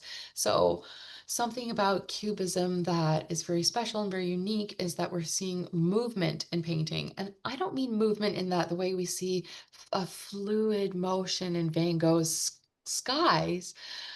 I mean movement and that we're seeing multiple angles of a figure. So we might be seeing the front of somebody's face and the side of their face at the same time because it's broken down and fragmented. One of the most famous Cubist artworks that we know it's called Nude Descending a Staircase. And what made it so mind-blowing is that we're seeing this nude figure, but it's at multiple angles and we're seeing the whole process like broken down into multiple sections walking down a staircase. And it really looks like almost if you took a strip of film and you saw every single little picture all at once. So that's what's interesting about Cubism, is that we're seeing multiple moments of time right in one picture. So let's have a listen to Three Musicians by Pablo Picasso. It's painted in 1921. It's one of his most famous works. The artist Pablo Picasso painted Three Musicians in 1921 using oil paint on canvas. The painting is about 6.5 feet wide and 7 feet tall. In metric units, the painting measures 201 centimeters wide by 223 centimeters tall. This square-shaped painting, only a few inches larger than a king-sized mattress, depicts a group of 3 costumed musicians holding instruments and sheet music. The setting is a bare, dark brown space, like the inside of a box or a stage set. The floor is a lighter brown color than the walls. The 3 musicians occupy the majority of the canvas. They look out to the viewer as if mid-performance. The first 2 figures on the left are dressed as characters from Commedia dell'arte, a form of Italian comic theater that was popular in Europe between the 1500s and 1700s. The figure on the far right is dressed as a monk. None of the figures are painted naturalistically. Instead, Picasso renders them using flat, overlapping shapes. On some of these solid-colored geometric planes of brown, blue, gray, white, and black, brushstrokes of paint remain visible. For a more detailed description, continue listening. Moving from left to right, let's take a closer look at each musician. The figure on our far left represents Pierrot, a sad clown. He wears a cone-shaped white hat and a black eye mask. Fixed between his lips is a long gray clarinet. With the pointy fingers of his tiny brown paw-like hands, Pierrot clutches the clarinet by its sides. His hands are disproportionately small in size compared to the rest of his body, a feature that all 3 musicians share. Pierrot sits behind a brown table, the white square legs of his pants visible beneath. On top of the table is a stack of black, brown, blue, and white geometric shapes, objects the artist identified as a pipe, a package of tobacco, and a pouch. Let's turn now to the figure in the middle. He wears a red and gold diamond-patterned costume, reminiscent of that worn by the trickster character called Harlequin. With his small hands, the Harlequin plays a guitar. The instrument has an ochre body with black and brown rectangles of varying sizes to represent the neck and strings. His face is like a puzzle. A large expanse of royal blue paint is punctured by 2 brown holes, creating an eye mask. The mask spreads to the left, covering various parts of the first figure's face and body. Below it, A beard is suggested by a mesh of white crisscross lines against a rippling black shape, and bordered by white fuzzy brushstrokes. The harlequin's head is topped by a black semicircle, resembling a skull cap. The figure on the far right is dressed as a monk in a long black hooded robe. His rectangular face peeks out from the garment's diagonally pointed hood. It's made up of a long gray block with slanted sides. It looks as if 2 holes have been cut out for brown eyes, with a square hole for a brown nose underneath. The lower 2/3 of the rectangle is composed of a brown hourglass shape. Wavy, vertical gray lines resemble a stylized beard over a mouth. 2 tiny brown hands emerge from the black robe to hold a wide rectangular page of sheet music. The white sheet faces the viewer to show black staffs and musical notes. There's another character who almost disappears into the painting's dark brown background. At the bottom left, hidden on the floor behind the Pierrot's legs, is a large brown dog with wiry black hair. It stretches out onto its stomach, with its legs facing the left side of the canvas. The dog's back legs, with long black claws, graze Pierrot's foot. Its small, curved, jaunty tail flicks upwards between the harlequin's legs. About halfway up the left edge of the canvas, another shape hovers above the dog's front paws. It is the black silhouette of a dog's head with 2 pointy ears, a long snout, and an open mouth. This could either be the shadow of the first dog or another dog in the background. Yeah, that's a little weird to try and wrap my brain around. It totally is. Yeah. Yeah, I mean, there's a whimsicalness to this artwork with the random dogs happening, but also like the Pierrot figure that's on the left-hand side. It's a mime, right? The Harlequin figure in the middle, also a type of like clown character, but they're French clowns. The mime and the Pierrot and Harlequin are like French clowns. And then there's a monk, but they're Cubist versions. The one in the middle is actually meant to represent Picasso, and flanking him on either side are meant to be friends of his. So that's a little tidbit of information. But it truly is a little bit difficult to wrap your brain around, when you're like, oh, a beard and then a pipe and tobacco, because what we see is very, very flat imagery. And that is one of the main points, truly, because this style of Cubism is really meant to be like a collage. Picasso would cut out snippets of paper and magazines and paste them onto another piece of paper to make a very geometric style collage. And that's what influenced this style of painting in Cubism.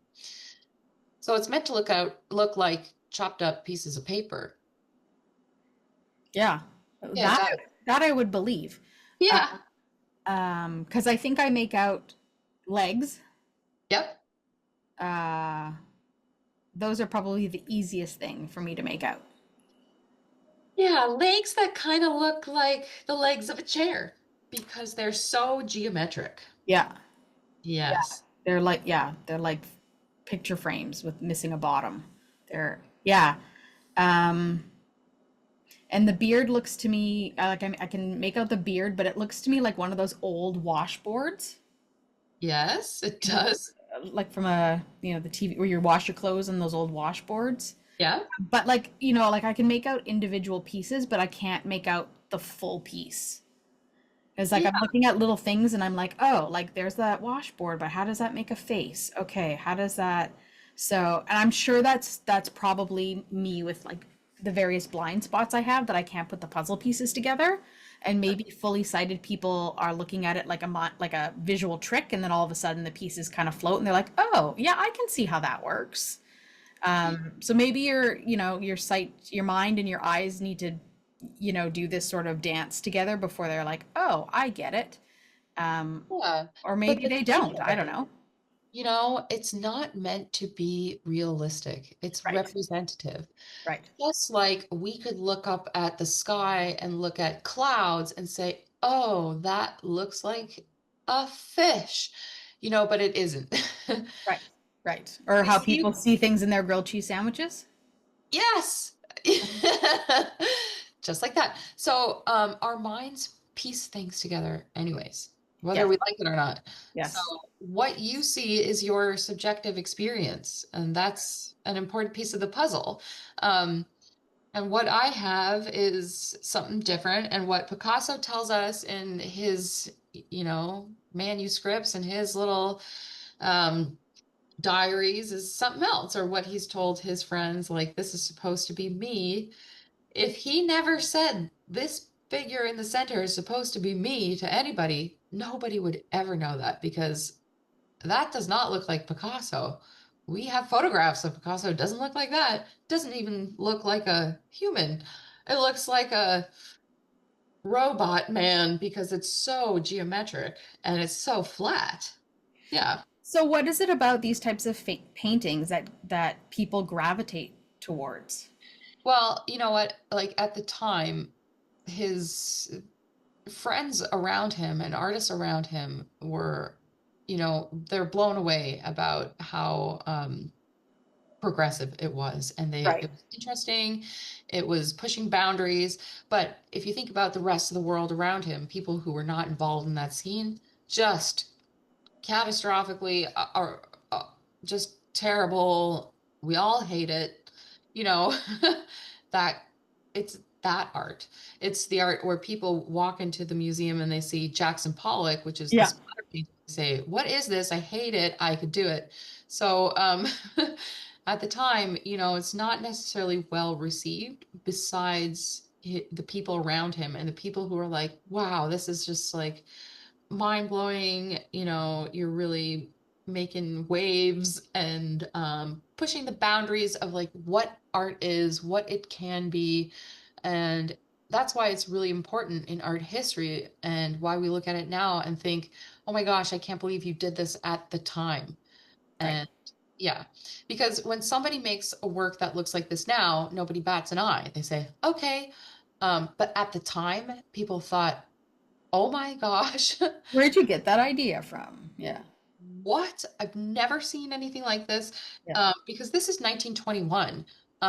It's not long before this, where like 100 years before this happened, like there weren't even independent artists. Like that didn't even exist. Like you Yeah. could not even be an independent artist. You had to work for like the monarchy, or you had to, like, you couldn't just be hanging out and just doing this. That just, it wasn't even something that was fathomable. Yeah. Art was religious. It was, you're painting either religious figures, mythology, or you're documenting like the king and the queen. For this to be happening, like, and to have progressed to this state in such a short amount of time is actually like wild to think about. Yeah. Um, let's see. Yeah, the Cubist movement was truly groundbreaking.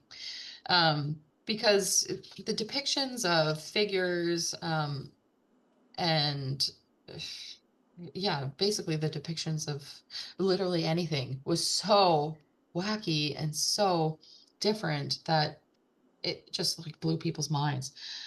Um, so Picasso is from Spain. He came from a middle-class family.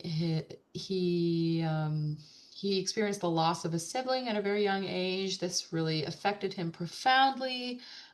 His father was a painter. His father really pushed him to go to art school. He went to art school in Spain and then dropped out pretty quickly because he didn't appreciate the strictness. He wanted to also like go outside of the boundaries of that, but he is a highly trained, highly skilled artist, regardless of that dropout experience, because he did move to Paris and study there.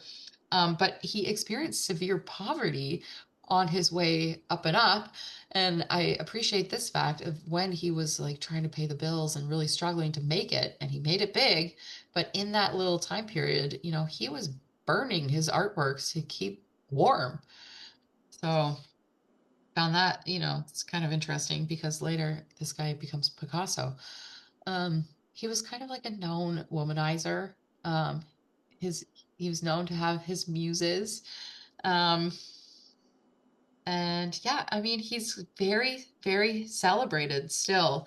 And really, his works do stand the test of time. Like you go into a museum space and it really stands out. You go, wow, okay. And you kind of get it. Um, you know, like going through all of these works, I have to say, like Picasso has always been a favorite of mine. I have seen many of these works in real life, and when we think about Dali in the very beginning, I want to note like the work that we're looking at now is huge, and it you stand in front of it and it's like, whoa, it really affects you. Dali, that very famous melting clocks, it's tiny. Was the size of a laptop. It's tiny, and you see it in real life, and you're expecting to be like blown away. But I remember seeing it in real life and being, I think because of the size, I Yeah. thought, this is disappointing. Just like the Mona Lisa. Yes, Yeah, yeah. same. Interesting, right? But there is actually, with the work that we're looking at now, the three musicians, I will note that there's a second copy. He painted two at the exact same time. Why? I don't know, for fun? I don't know. Two at the Okay. same time. They look a little bit different. This one is darker and has a lot more contrast. The other one, this one's at MoMA. The other one's in the Philadelphia Museum of Art. It just doesn't hit as well. It's not, Interesting. doesn't have as much bang. Yeah. Well, shall we Great. take a look at our last one? Maybe it'll have a little bang. I don't know. Oh, I don't know anything about this last one. Not a thing. well, you know, this artist that we're going to look at, Tarsila do Amaral, is a Brazilian artist, and she did not get a lot of playtime, honestly. I mean, she was extremely famous in Brazil, extremely famous. But in the broader context of modern art, you know, she was a female artist, and sometimes people are left out of the history books. This was acquired by MoMA not that long ago. It's actually in the same gallery as the three musicians' artwork. So it's interesting to see them next to each other. She, yeah, she made waves, really. She really changed the landscape of what modern art is in Brazil, but beyond. She is known, but doesn't have that same household name that some of these other artists do. So let's have a listen and then we talk more. The artist Tarsila do Amaral painted the moon, a lua in Portuguese, in 1928 using oil on canvas. The canvas is square, approximately 3.5 feet or 110 centimeters in height and width. The painting depicts a deserted, moonlit landscape. Tarsila do Amaral painted it in the 1920s when she frequently traveled between Sao Paulo and Paris, and it reflects a blending of European abstraction and the landscapes of her native Brazil. The largely blue and green composition is equal parts sky and land, divided by a curved horizon line. Let's begin with the sky. A yellow crescent moon lies on its back against a field of navy blue. The moon is nestled between cloud-like forms, which appear as undulating waves of softly blended paint progressing from navy to white. The lower half of the painting is dark green. Its color grows lighter as it nears the curved horizon line, giving the ground a spherical dimension. Cutting through the green is a semicircular band of light blue, which represents a river.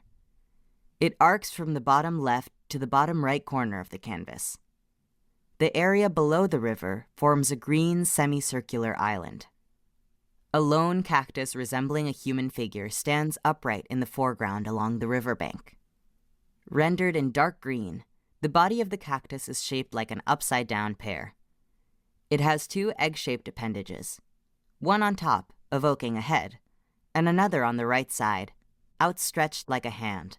The top of the cactus rises slightly above the horizon line.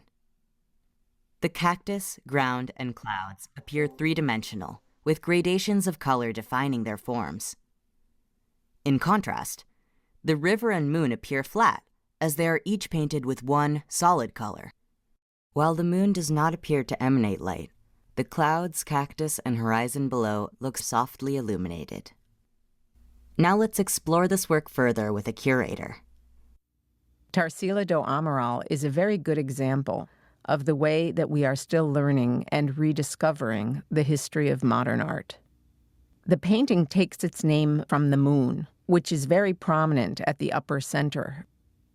The surrounding landscape is clearly abstracted, but there is definitely a sense of green earth, blue sky, and probably a river with that blue semicircle, and maybe a mountain range behind the moon. But I think most intriguing, perhaps, is the figure, which looks like a cactus. So there's that sense of ourselves in the painting as we identify with that figure standing there before the moon. There's a real sense of mystery, a real sense of wonder. One of the things that I think is very special about this painting is that there's an infinity of space and time that invites us, the viewers, to retreat into our own thoughts, our own imaginings.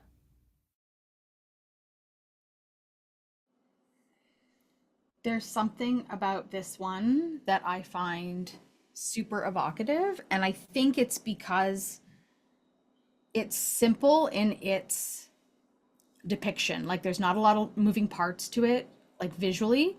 It's like chunks of paint. Do you know what I mean by that? It's just, there aren't a lot of little details. There aren't a lot of, it's thick, bold wisps of white and thick, bold wisps of blue and thick, bold chunks of green paint.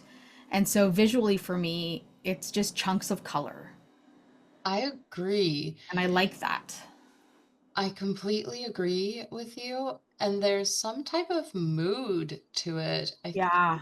Maybe something that we can relate to in some kind of way, because it's just that single figure. I mean, it looks like a cactus, but it's also kind of a person. Yeah.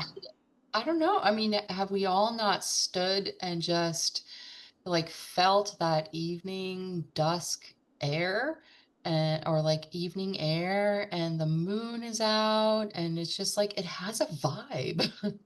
Yeah. Yeah. Yeah. And the air is like a little sticky or dewy, and Yeah. you hear the little creatures of the night. Yeah, it kind of evokes that a little bit. Yeah, like this the artwork maybe has a sensory experience that's happening too. Yeah.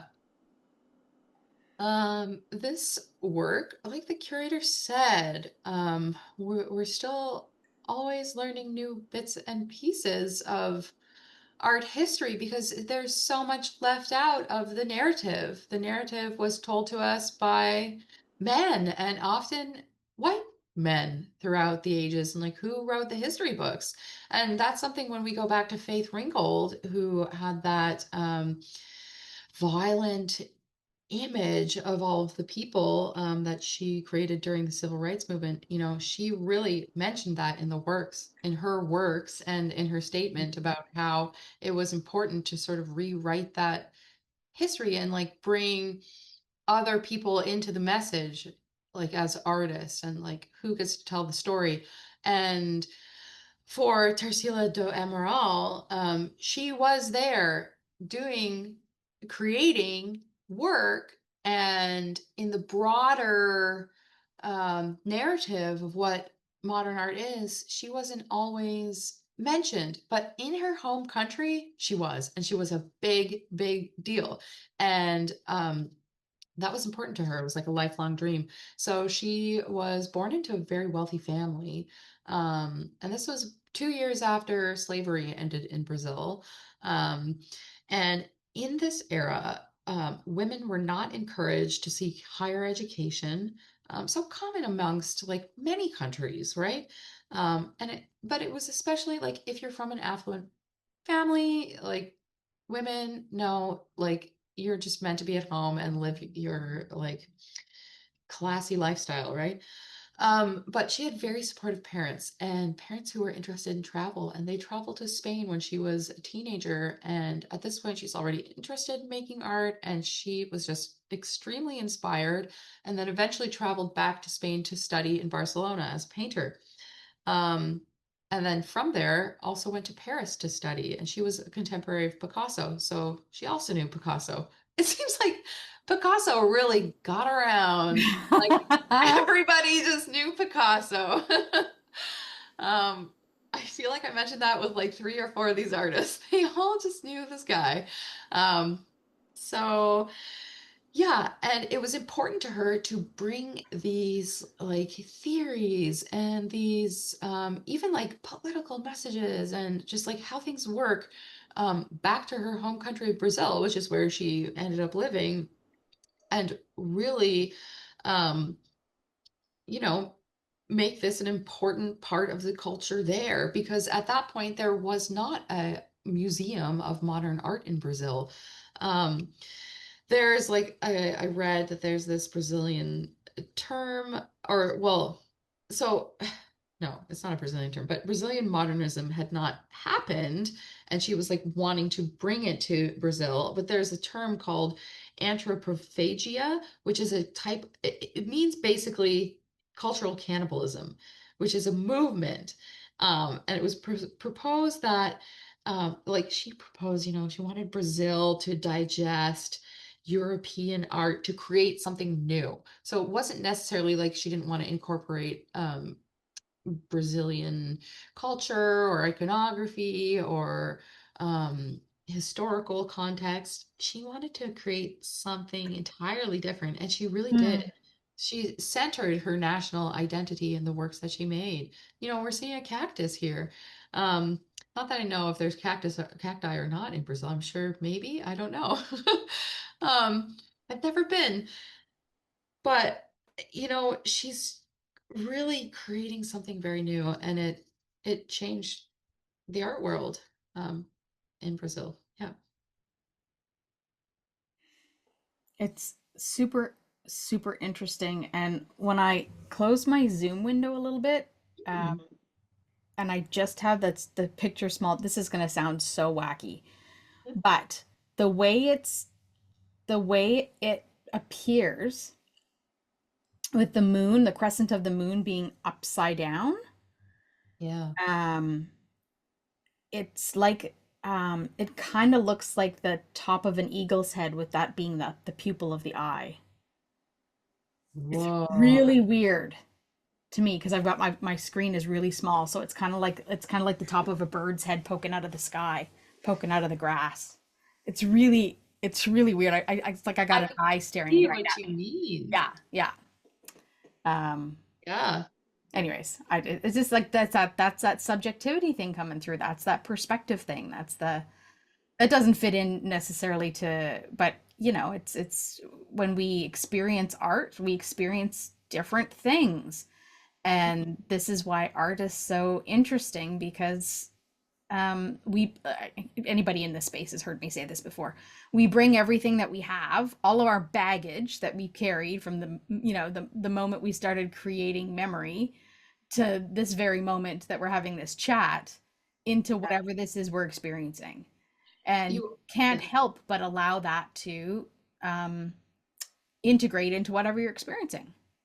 Yes, completely. You always bring your own lens, and there's Yeah. no way for you to take yourself out of that. And we've gone like through this journey tonight. We've crossed nationalities, borders, movements, like politically, culturally. We've seen multiple moons. We've seen multiple cacti.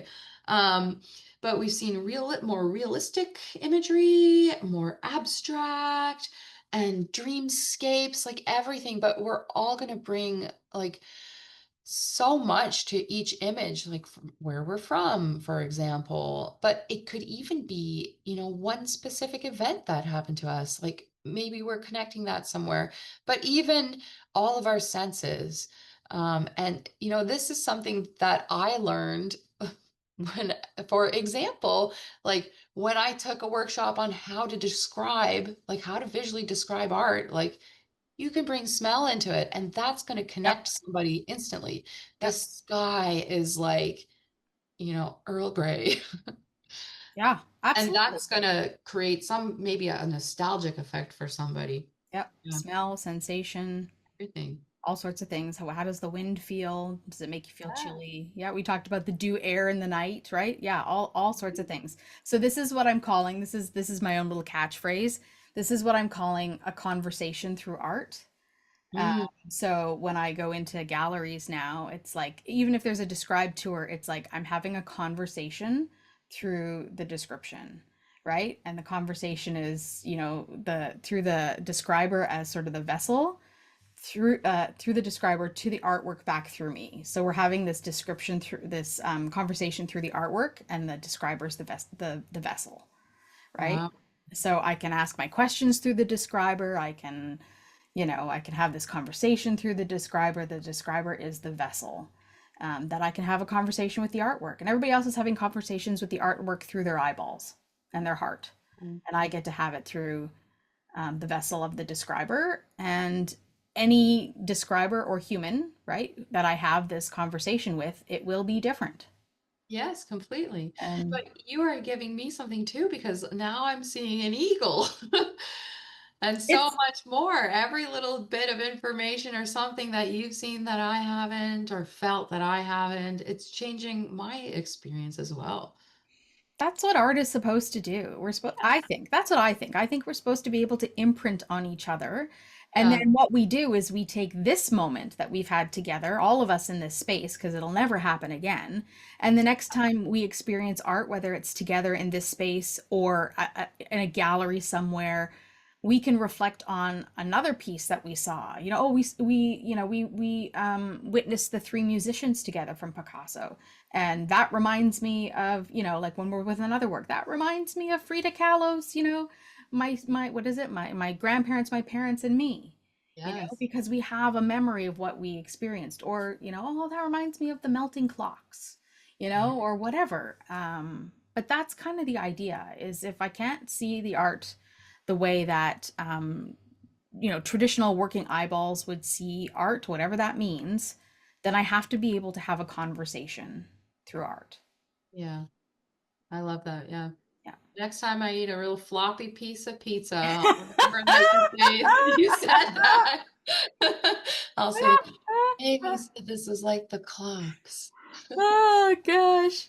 And what would the ants be on the floppy piece of pizza? Would that be like spicy chili peppers or pepperoni? I guess it depends on whether you're a vegan or vegetarian or a meat eater. Like, I mean, you gotta really work that out for As yourself. long as it's not real ants. Yeah. And why does the clock say 12:30? What's the significance of 12:30? Great question. I do not know, but I do know that he liked the idea of the hands on the clocks referencing the male symbol of like fertility or, Oh, biological male interesting. symbol. Yeah. Yes. Okay. Well, that's the answer to that then. 12 o'clock is the right time. I don't know. So there's here in Vancouver, I've talked about this before, and maybe something we should think about doing is a virtual public art tour, and also a walking tour again in our own city, because we haven't done a public art walking tour in a while. But there's the bronze, not bronze or whatever it is, outside of the Main Street SkyTrain station. The time tellers. What's that? Time tellers? Yeah, that's the one. Clocks. The guy with all the clocks. I love it. And I didn't know until Steph and I were there looking at this piece, that this guy, he's like one of those guys that opens up his trench coat, and he's got a whole bunch of clocks on the inside, and they're all over his body and all over his backpack, and he's got a case in front of him with all these clocks, and it's all done in like bronze cast or whatever it is. And but you can really feel all the clocks if you're okay with using hand sanitizer afterwards, because probably every dog's peed on it and every bird's pooped on it and everybody spit on it, like whatever, it's public art, right? Yeah. But you can have at her and feel at it, that each one of those pocket watches or clocks that's on this statue is a different minute Yeah. Over the course of like 24 over the hours. course of 24 hours. Yeah. Is a Yeah. different minute. And if Brilliant. you're Yeah. not paying attention to that, you would totally miss it. Yeah. But like, how brilliant is that for somebody to think about? I just like those little nuggets of things. One, I would never get on my own, because I just wouldn't be able to get those kind of details. But two, when I hear them, and that's part of the conversation, it blows my mind. Yeah. It just blows my mind. It's something so simple, yet so it's like such a simple concept, yet so big in my world that I can't imagine what it took to think about that. I guess I have to hold keys more often and let them like drop from my hand. Yeah. Wake See up what again. comes out of your subconscious. That's right. That's right. I'm gonna try that technique because I know, there have been moments where you do the head nod and you know you're there, right? Head Yes. bounce and you know you're right there. So I'm gonna try it. Friends, I want to invite you into the conversation um, because Emilie is also here for your enjoyment. We already have a hand. Great. And it's Ben's. So, Ben, do you have a question or a comment or a thought you want to share about tonight's presentation, I guess? Well, yes. I want to first personally thank you for taking the time to present this to us. Thank you so much. I really appreciate that. I'm so glad to be interacting here. Do you happen to have not a website, but how would you say? Do you have anything that's up on YouTube other than the VocalEye description thing, as some of where you describe your work in another way? Oh, where I specifically describe my work? Huh. Not my Yes or no? No, not my artwork, but I do have my artworks on my website, and I do have a Vimeo that has my artwork, but not described. You just answered my question. Thank you, Amy. We will see you in the next. What do they call that? In the next installment of your VocalEye Almost live Zoom. Have a good night, guys. Have a good night. Okay. Just checking to see if we got any other hands. Of course we do. There's Rita. Come on in, Rita. One of our art lovers in the space. Sorry, it takes a bit to gotcha. unmute. Okay, That's I got okay. it. Gotcha. Okay, so okay, I actually some of these are my total ignorance. Where is the Museum of Modern Art? Where is it? The Museum of Modern Art is in New York City, in Manhattan. Audio now unmuted. Okay, okay. Yeah. So all these descriptions were made for the museum, right? For the exhibition. Yes, that's Yeah, I got it. they're Okay. they're all works that are in the permanent collection at the Museum of Modern Art. Yeah. Right. Okay. Okay. Yeah. So do they normally have descriptions like that for all their collections, or is it just unusual because of this particular exhibition? No, I mean, many of their artworks in their permanent collection are described, Mm-hmm. so they're accessible online. And then I do know that there are other museums that have described artworks online as well. I did see just recently that the Los Angeles County Museum of Art has described works, if you're interested in looking at their catalog. But so no, it wasn't just for a specific exhibition. It's like their archive of works. Okay. Like Okay. permanent collection. That's great. Okay. So Yeah. so that was one question. Now the other question is the one from Faith Ringgold, I think. And you said it was influenced, or she was influenced by Guernica from Picasso. That's right. So how does that compare, this Guernica picture, Mm-hmm. to Faith Ringgold's picture? What's the? I know that it's about the Civil War and everything, the Guernica. So, but Yeah. is it similar in in the sense of a lot of people, destroyed or bleeding and stuff like that, or what is it like? It's the size and the composition and style of the painting. So it's very flat imagery. And then it's with Faith Ringgold, it's not technically monochromatic, but she only uses a small selection of colors, and they're very flat colors. So not a lot of like texture and shading. And you see that in Picasso's work as well. And then it's the fact that it's composed over this horizontal, um, it's like two panels in a long horizontal frame. So as is Guernica's. And then, Oh, yeah, okay.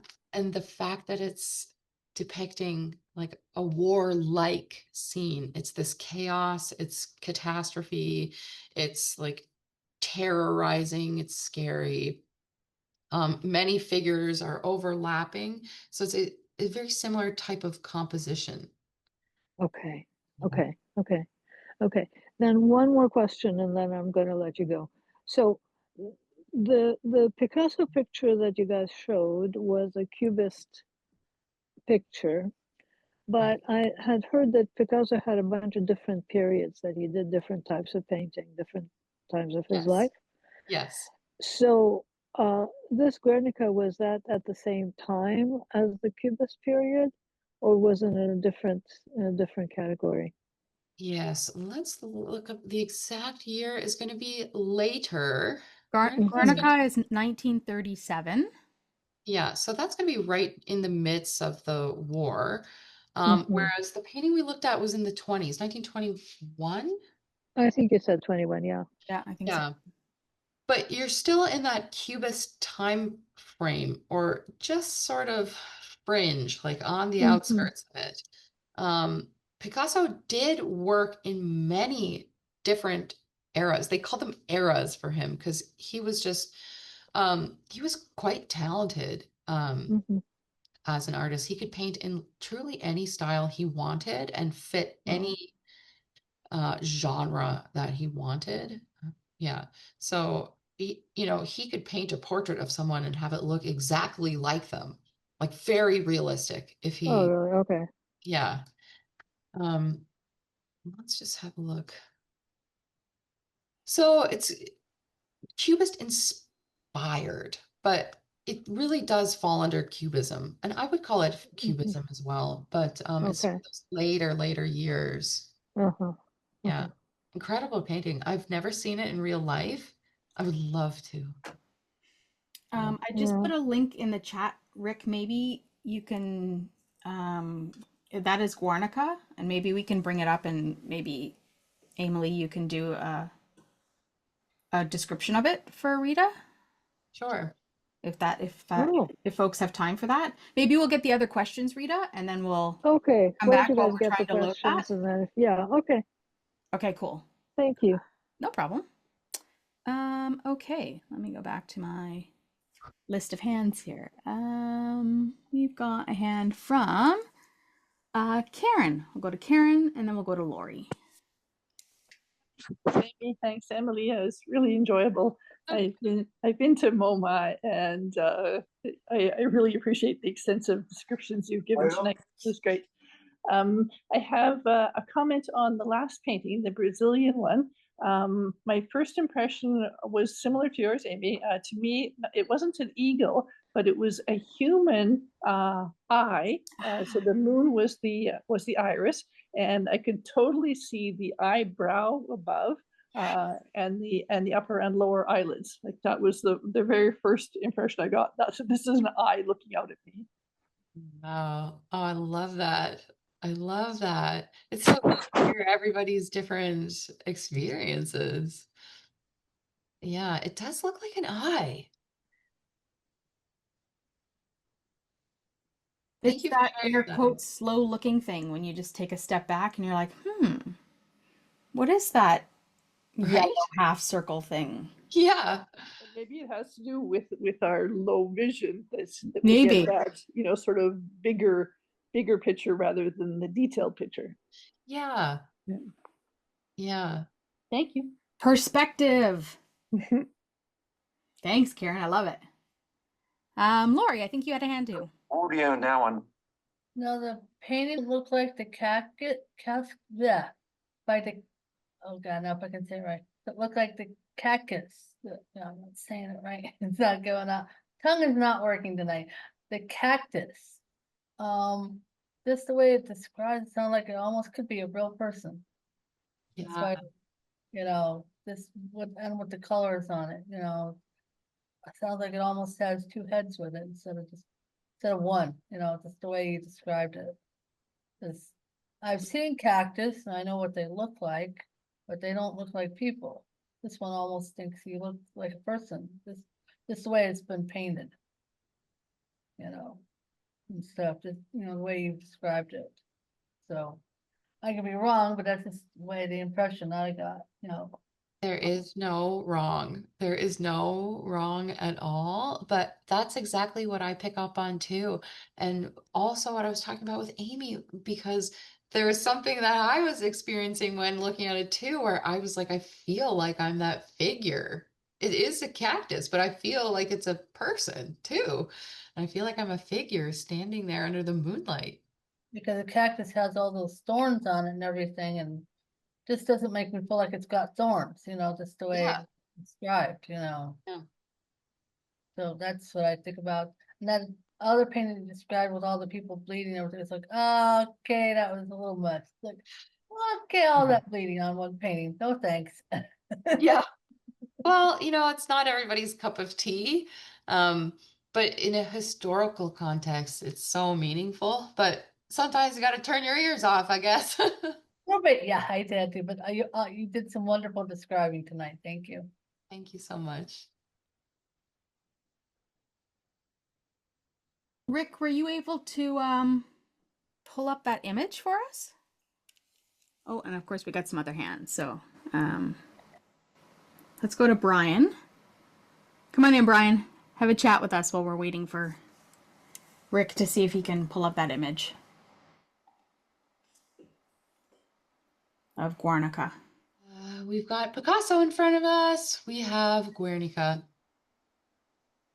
And there, we just scrolled past, there's Picasso working on Guernica, and Guernica in the gallery space is quite large. Okay, so we can have a look at it there. I did just look up how big it is.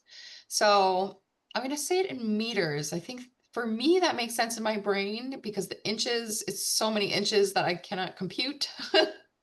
So it is 7.76 meters in length and 3.49 meters in height. So if you're in the States and you're thinking in feet, 25 feet and 6 inches in length and 11 feet and 5 inches tall. So that's like a bus. Wow. Roughly a bus. Is a big, big painting. Yeah. Yes. So when you're standing in front of a painting like that, it's going to feel like it's a mural, like it's all encompassing. So you're going to be like overtaken by this imagery. And that's one of the reasons why I think people, when they see it in real life, it's extremely powerful. And as we know, it is an imagery of war. It's the Spanish Civil, or it's the Spanish Civil War, isn't it? Or Yeah. yes. Yeah. Yeah. So that's in the 30s in Spain. I think 1936 to 1938 is what my brain is telling me, but I don't have that in front of me. So he painted this as a response to a specific event in a town, and there was bombing, and at this time over 1,000 people died. So I do know that about Guernica. So what we're seeing right now, this is a monochromatic artwork. So it's only in blacks, whites, and grays. So we're seeing some very, very dark colors. So there's quite a lot of contrast by the dark colors and also whites. And then we have some grays in between. There's a number of figures that are going all across the image. So very few blank spaces happening. We see on the left-hand side, something that's jumping out to me is a bull figure, and it's got two horns coming up at the top of its head. But because we're looking at cubist imagery, none of the figures or faces are making sense in a realistic way. The bull's eyes are not set in its head next to each other. They're kind of, one's on the side of its head, one's in the middle of its head, has two ears pointing straight up. Underneath the bull, it looks like there's a woman who's in agony and her head is bent backwards and her neck almost looks like it's hyper extended as if she's in terrible agony and terrible pain. Underneath her, perhaps she's holding her child who is maybe now deceased. It looks like a woman holding a child who is dead. She's nude. Her clothes are not on her anymore. Stretched along the bottom of the painting, there is a figure holding a sword whose arms are outstretched. He is being trampled by a horse, and the horse also has a screaming face. So the horse also looks like it's yelling. There's just so much chaos going on in this scene. Above the horse, we see an almond shape. Under the almond shape are spiky images. They almost look like eyelashes, but coming out of the bottom of the almond horizontal shape. Inside of this shape looks like a light bulb. I don't know what that could be exactly, but it's almost like a light inside of a room. Someone is holding a candlestick to the right of this light, and they're coming in from a doorway on the right-hand side of the painting. The arm is outstretched, holding a candlestick, and a head is peeking in the doorway. This head it looks like a thought bubble, almost like a thought bubble in a cartoon. It's got a skinny long neck, and it comes into a little cloud-like thought bubble shape, but it's a profile of a face. And it looks like that person is surprised. We have multiple other figures throughout the painting, but it's agonizing and people are screaming. It's chaotic. It looks like people are being trampled. People are, it's wartime. People are experiencing a scary event. We look indoors though. I'm gonna say that it looks indoors. Yeah, there's this I guess because it's cubism, something about it for me almost feels like if you can imagine that, like, this horse, for example, is like folded out of origami. Like, it Yes. doesn't have nice round shapes like a horse does. It's like it's made out of paper and it's folded angular.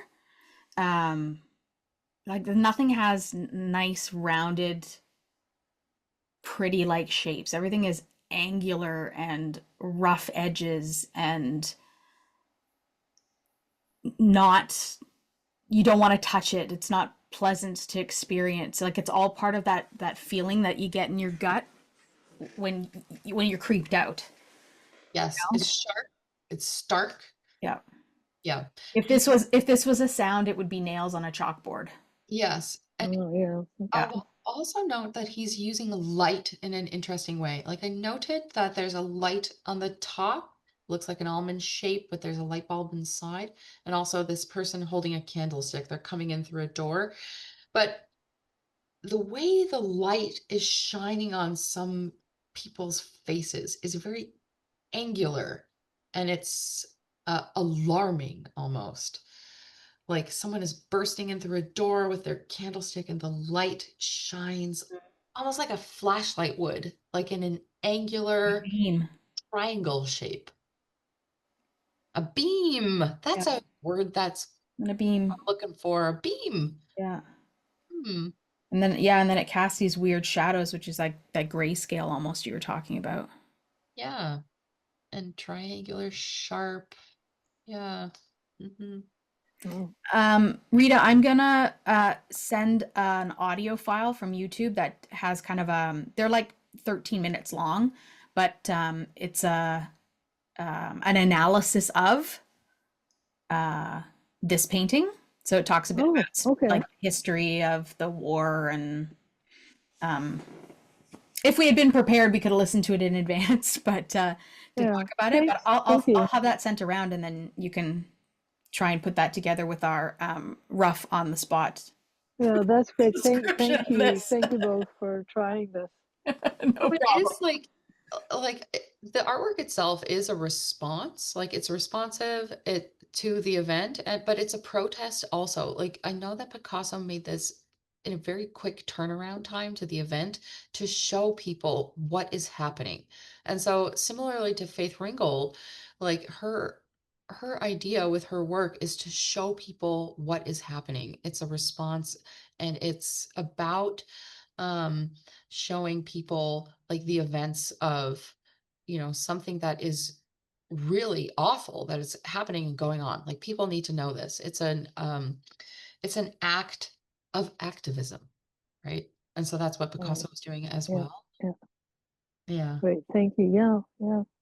Actually, I liked Faith's because she talked about the picture and said it's happening now too, and stuff like that, and she was quite vehement about it. So yeah. Thank you. Of course, yeah. This blows my mind, Emilie, every time we have these kinds of art conversations and descriptions, and just the opportunity to ask questions of somebody who knows way more than me in the space. So I always learn so much when I have people in the space that I can ask questions of. For me, it's part of the joy of being in a space where I can ask questions and learn about art, because I don't profess to know it all, and I don't want to know it all. I want to be an ever learning chunk of skin, like I just want to to be keep an ever learning. learning chunk of skin too. Yeah. I just love learning all the time as well. And I certainly don't know it all. And it's always great to hear other people's perspectives on what they're feeling and thinking and all that. So, it's a fruitful experience for me too. Wonderful. Well, Yeah. it's been too long since you've been in the space, and I know we were chatting about some things that we could partner on or do again in the future. So let's get our creative brains juicing on some stuff, and maybe it won't be too long before you're back again. Oh, that sounds so good. Thank you, Amy. Awesome. It's truly been a pleasure. I love being here with you all. Well, a happy birthday, my friend. Oh, thanks. I forgot. You forgot. Thank you. Yeah, I appreciate it. I really do. Thank you. Awesome. Well, enjoy your evening, and I hope you have a piece of like celebratory cake in your fridge, or a flute full of champagne or something. I have cake left over from last night, and Audio now unmuted. Wonderful. Speech on. Oh, wonderful. I ate some cake at like 11 a.m. Perfect. Who says Why not? brunch or anything has to be anything other than what you want it to be? There's no rules. There's no rules. If there's no rules in art, there's no rules in life. if you want to have floppy pizza for breakfast, eat floppy pizza for breakfast. I love it. All right, my friend. Thank you for joining us on VocalEye, and we'll see you next time. Thank you. Take care. Good night, everybody. Thank you so much. VocalEye, vocaleye.ca. Special thanks to our funders, the Canada Council for the Arts, the British Columbia Arts Council, the Province of British Columbia, and the City of Vancouver.